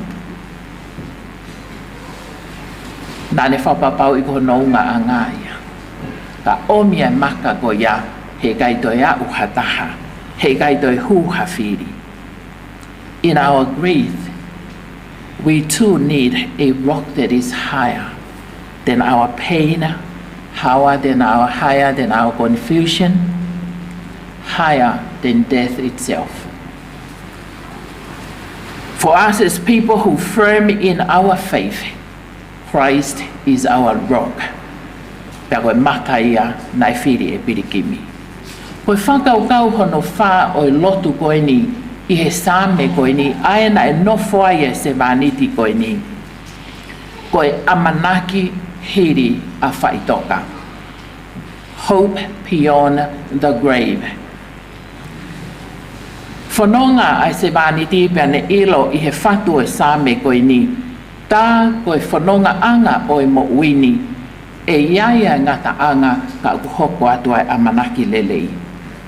A koe amanaki koe ia, koe amanaki I he toi tuu ai e ki, pea omi ai whakamoui.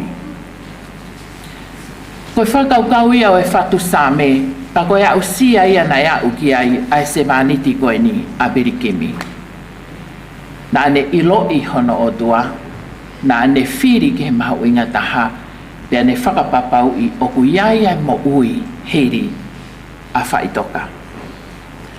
I kai tau whanonga eni I he whaahitau, o hange koe lotu nā tau whanongo ki ai, koe whaahitau e whanonga a sisu, o whakatau mua ki kāre ware ki he kolosi, moe tua whanua loto, pea moe toi tuu. Ka bōne ai wholowhola whamanatu e ahoni, ko au be koe toi tuu, pea moe mo ui. Koe whiawhia ia moe whakawhetai o e ahoni whamiri, he na e whiri e Pilikimi e ne Same, pea ne mo ui aki, pea ne whalala ki ai, pea ne ilohono lelei. Ko tui u whai e Pilikimi, ai omi o Same ko ni ke tuku atuia ke aki mautolu ai whamiri, pea ke tuku ia ke siasi. Tau whoki o whakalaulau loto, pea ka pau ko ia, ko e lotu ia e ka kaitui. Ke tau whakailonga i o kui kaito iai hataha e maa lunga haki, ke tau hao ai ka koe o tuabe. Ke tau whakatoka ngai I he tau nofo whi ao mo ia oku wofi ai o tua, oku ia te tau tolu mauaipe. Ka ke tau whakailonga I, koe kakai amanaki, oku tau langa ai mo ui koe ni, he tau amanaki ke mo ui kahau. I kai ke tau lata ki tau tolu heni, hange koe lau ai punake. Ua ai ke tau lata I he mamani koe ni, he koe mea more mo osi. Ka tau nofo koe kakai o ku una, mo amanaki lelei, mo whakatu amerie, ki he kaha ue whanonga anga. Marie o whanongo ki he ngahi manatu merie ki a Pilikimi. Ko e tangata na e tauhi taimi, ko e tangata na e fia, tangata na e teu. Ako fia i he kune ako i ki tau tolu. Ko e teu whai he aho kotoa he koe ke tau ilo ko hae aho e uia i ki tau tolu. Pea ko e teu te tau tuu ki o lunga, hange ko e wholofola oua te tau whakai fuefu. Tau tuu o pani lolo, pea tau tuu hange ko e tala noa o Pilikimi. Mo whakata ki whoke ene mota a hono ulu. Kana e whia mau e Pilikimi a ke mau. Paka puhi mai e haviri o kui kai mawea. Whia mau ia ke pehe. Ko e whahenga lau marie o e kakai fia. Sense of humor. And I remember his mother is a woman, a joyful woman, sense of humor. Manatu kotoa e kau Kristu kuriskun salo te ke whae ko ia, ko e whae fia. Parautui, ko e tahai a konga o e mo ui a tamai o eiki ko ni na e to o ia me he loto whare na ane tupu ai. Pautau fia, he koe anga ia o e mo ui, pea naa moe ahoni, o whia mau pe ke tau whakailonga i koe kalistia ne o kunau fia he aho e pekia i he ilo pau o hui kai koe ngata e nia e mo ui. O tau fia he tau amanaki lelei koe ahoni, koe apongpongi, koe tau tau whadaha mo e ki i he wheituu koe hiva pe, i he wheituu koe whakawhetai pe, i he wheituu koe amanaki lelei pe. Ko whaamu pe, mo manatu e ne same. Manatu e ngahi mea na ane whakaamu ke whakailonga i he same koe ni. Pea tauhia ko tau whakatu a meri anga. Tene omi merino, tene omi fia, pa tene omi amanaki lelei ki a tek tau tolu i he whanonga anga. Whamalo atu ki he tauhi kua whai e seso gripol. Pea ku ilo pe Pilikimi ai ofa na mo whai. Pe hange pe koia ai wholofola koe tangata na ai ofa he ngawe mo mamahi ai tauhi o lotu. Pa he ahoni une toka fie mari. Ko whaampe ma uivia ia ongo whoha pa mangahi moko puna. Ko whaampe ma uivia ia manu pe ka patiola ka mai toenga o e whanau. E ma uivia ia whahu. Ma uivia ia seso gripol. I he tau whanonga tui mo e tau whakamooni. I he ofa ai eiki kua whai maa ki tau tolu. Tu ke tau whanonga ai i he wike koe ni.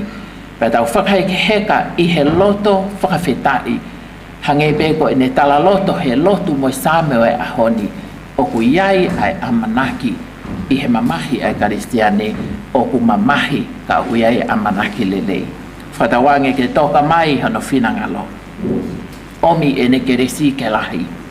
Ke tau whanonga i he tui mo e amanaki lelei o hangebe koe whanonga Pilikimi. Toka i he whia maari pia ke whanonga ka mo e eiki o hange koe lotu pēna ke whai.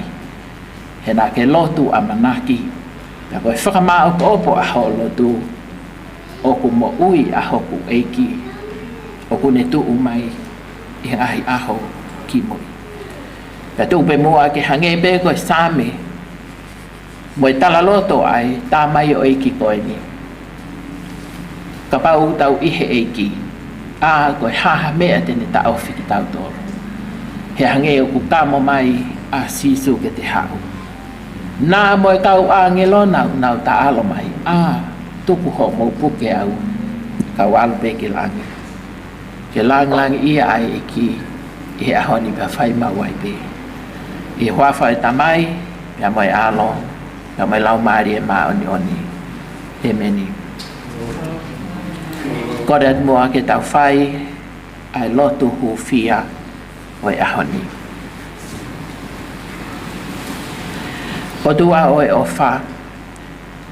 Kouhi koe hoko atu ai whanonga a Pilikimi whaamasa Naeata meihe mo ui koe ni. O mau whakawhetai atu koe ngahi tau o e mau whainga maarie ke whiohi ai pia mo e tā mai o eiki koe ni.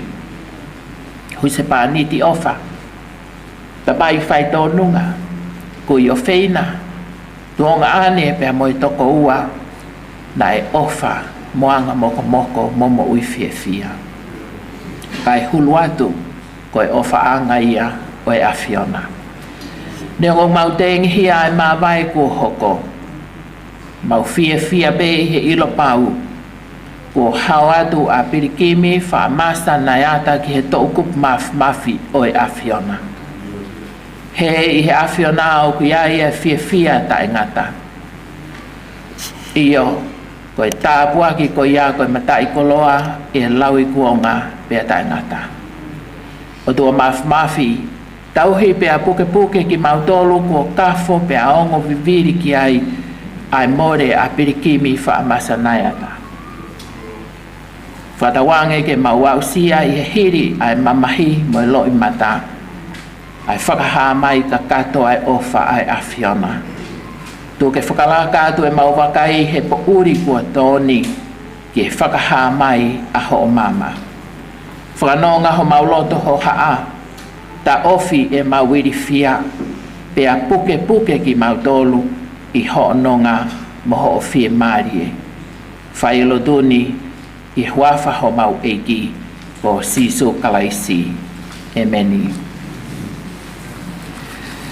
tau hiva moa i he himi koe ni mangiau hiva ngafulu mātaha o e himi ko hai hataha e piki maupe sisu pe si a kainga e i kai ngaue sisu pe sisu pe tene whai ke osi si i toki ofa ta e motue tene tuhu mau i he aho ko vi sisu pe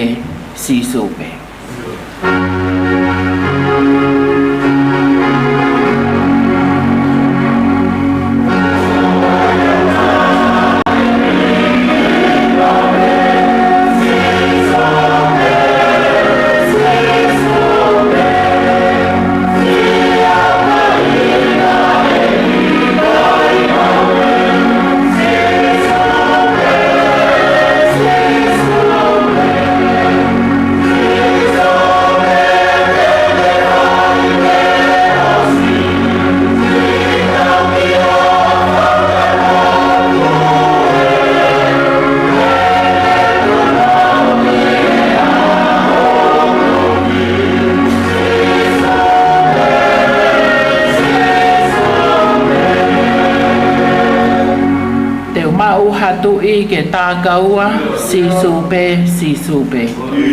eiki kai anga whakatua sisu pe o kune kau e te apisia hau e te vai o puke toki kau mea whawhareia sisu pe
Pilikimi famasa Naeata e ilo pau mo e amana ki lerei e ne tau whakata o minau tolu o mekia i a kalaisi e ne toi tufu o ia i ono hafu ka osi mau whawhetai atu nai tāpu aki nā ke whakoro aki ai mo ui Pilikimi famasa Naeata Wata Tauange te toka e ahiona ki e maani ai oua o mau whenua ki kotoa i a karaisi.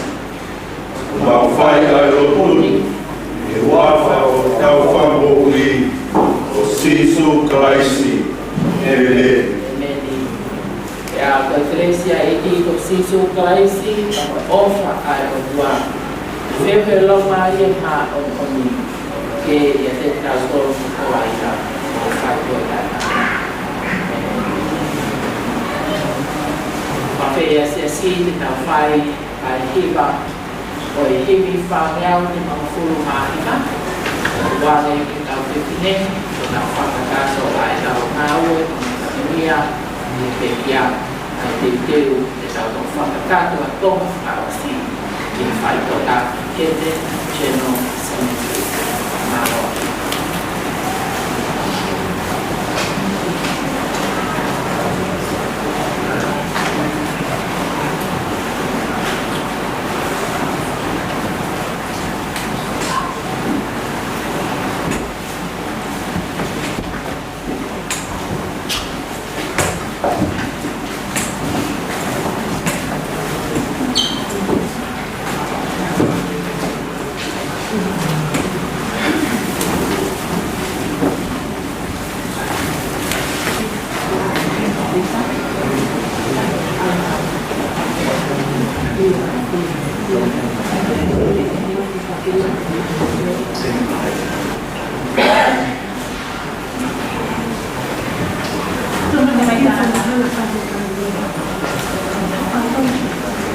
Mo hibe mai be whaangeau ni mangfuru mahima, ko himi be nei whaka me whamiri ke tau hiba ki he lo tonga koe ni tatu.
e na fai o Pilikimi o pataki ua i koe pateta i kua he o teu e sea whena o tu ka masketari ka koe karenga o tu ka munga lava bitua o pataki o te ngāwea ke patawha koe i mua i whanau o tu o ngāwea ke keiti koe ke mohua i tua hui e whahaere ka mea whaiti o auia ki e patawha koe i mua koe e whanau o tu koe a ku peki mai mono koe mo tau e whāmihi ko kainga ofa ka kawe mo tau ka kawe mo mea mai i hawatani mo ka mea ki tua ki e o te whahaere ka Pilikimi mo wafe atu i he kaupewhine o nau tua he ka karata mai e ki koe panetai ko te teo se a whaka o tuka o maas kei tani e tō atu e o nā lama e a ki whamamao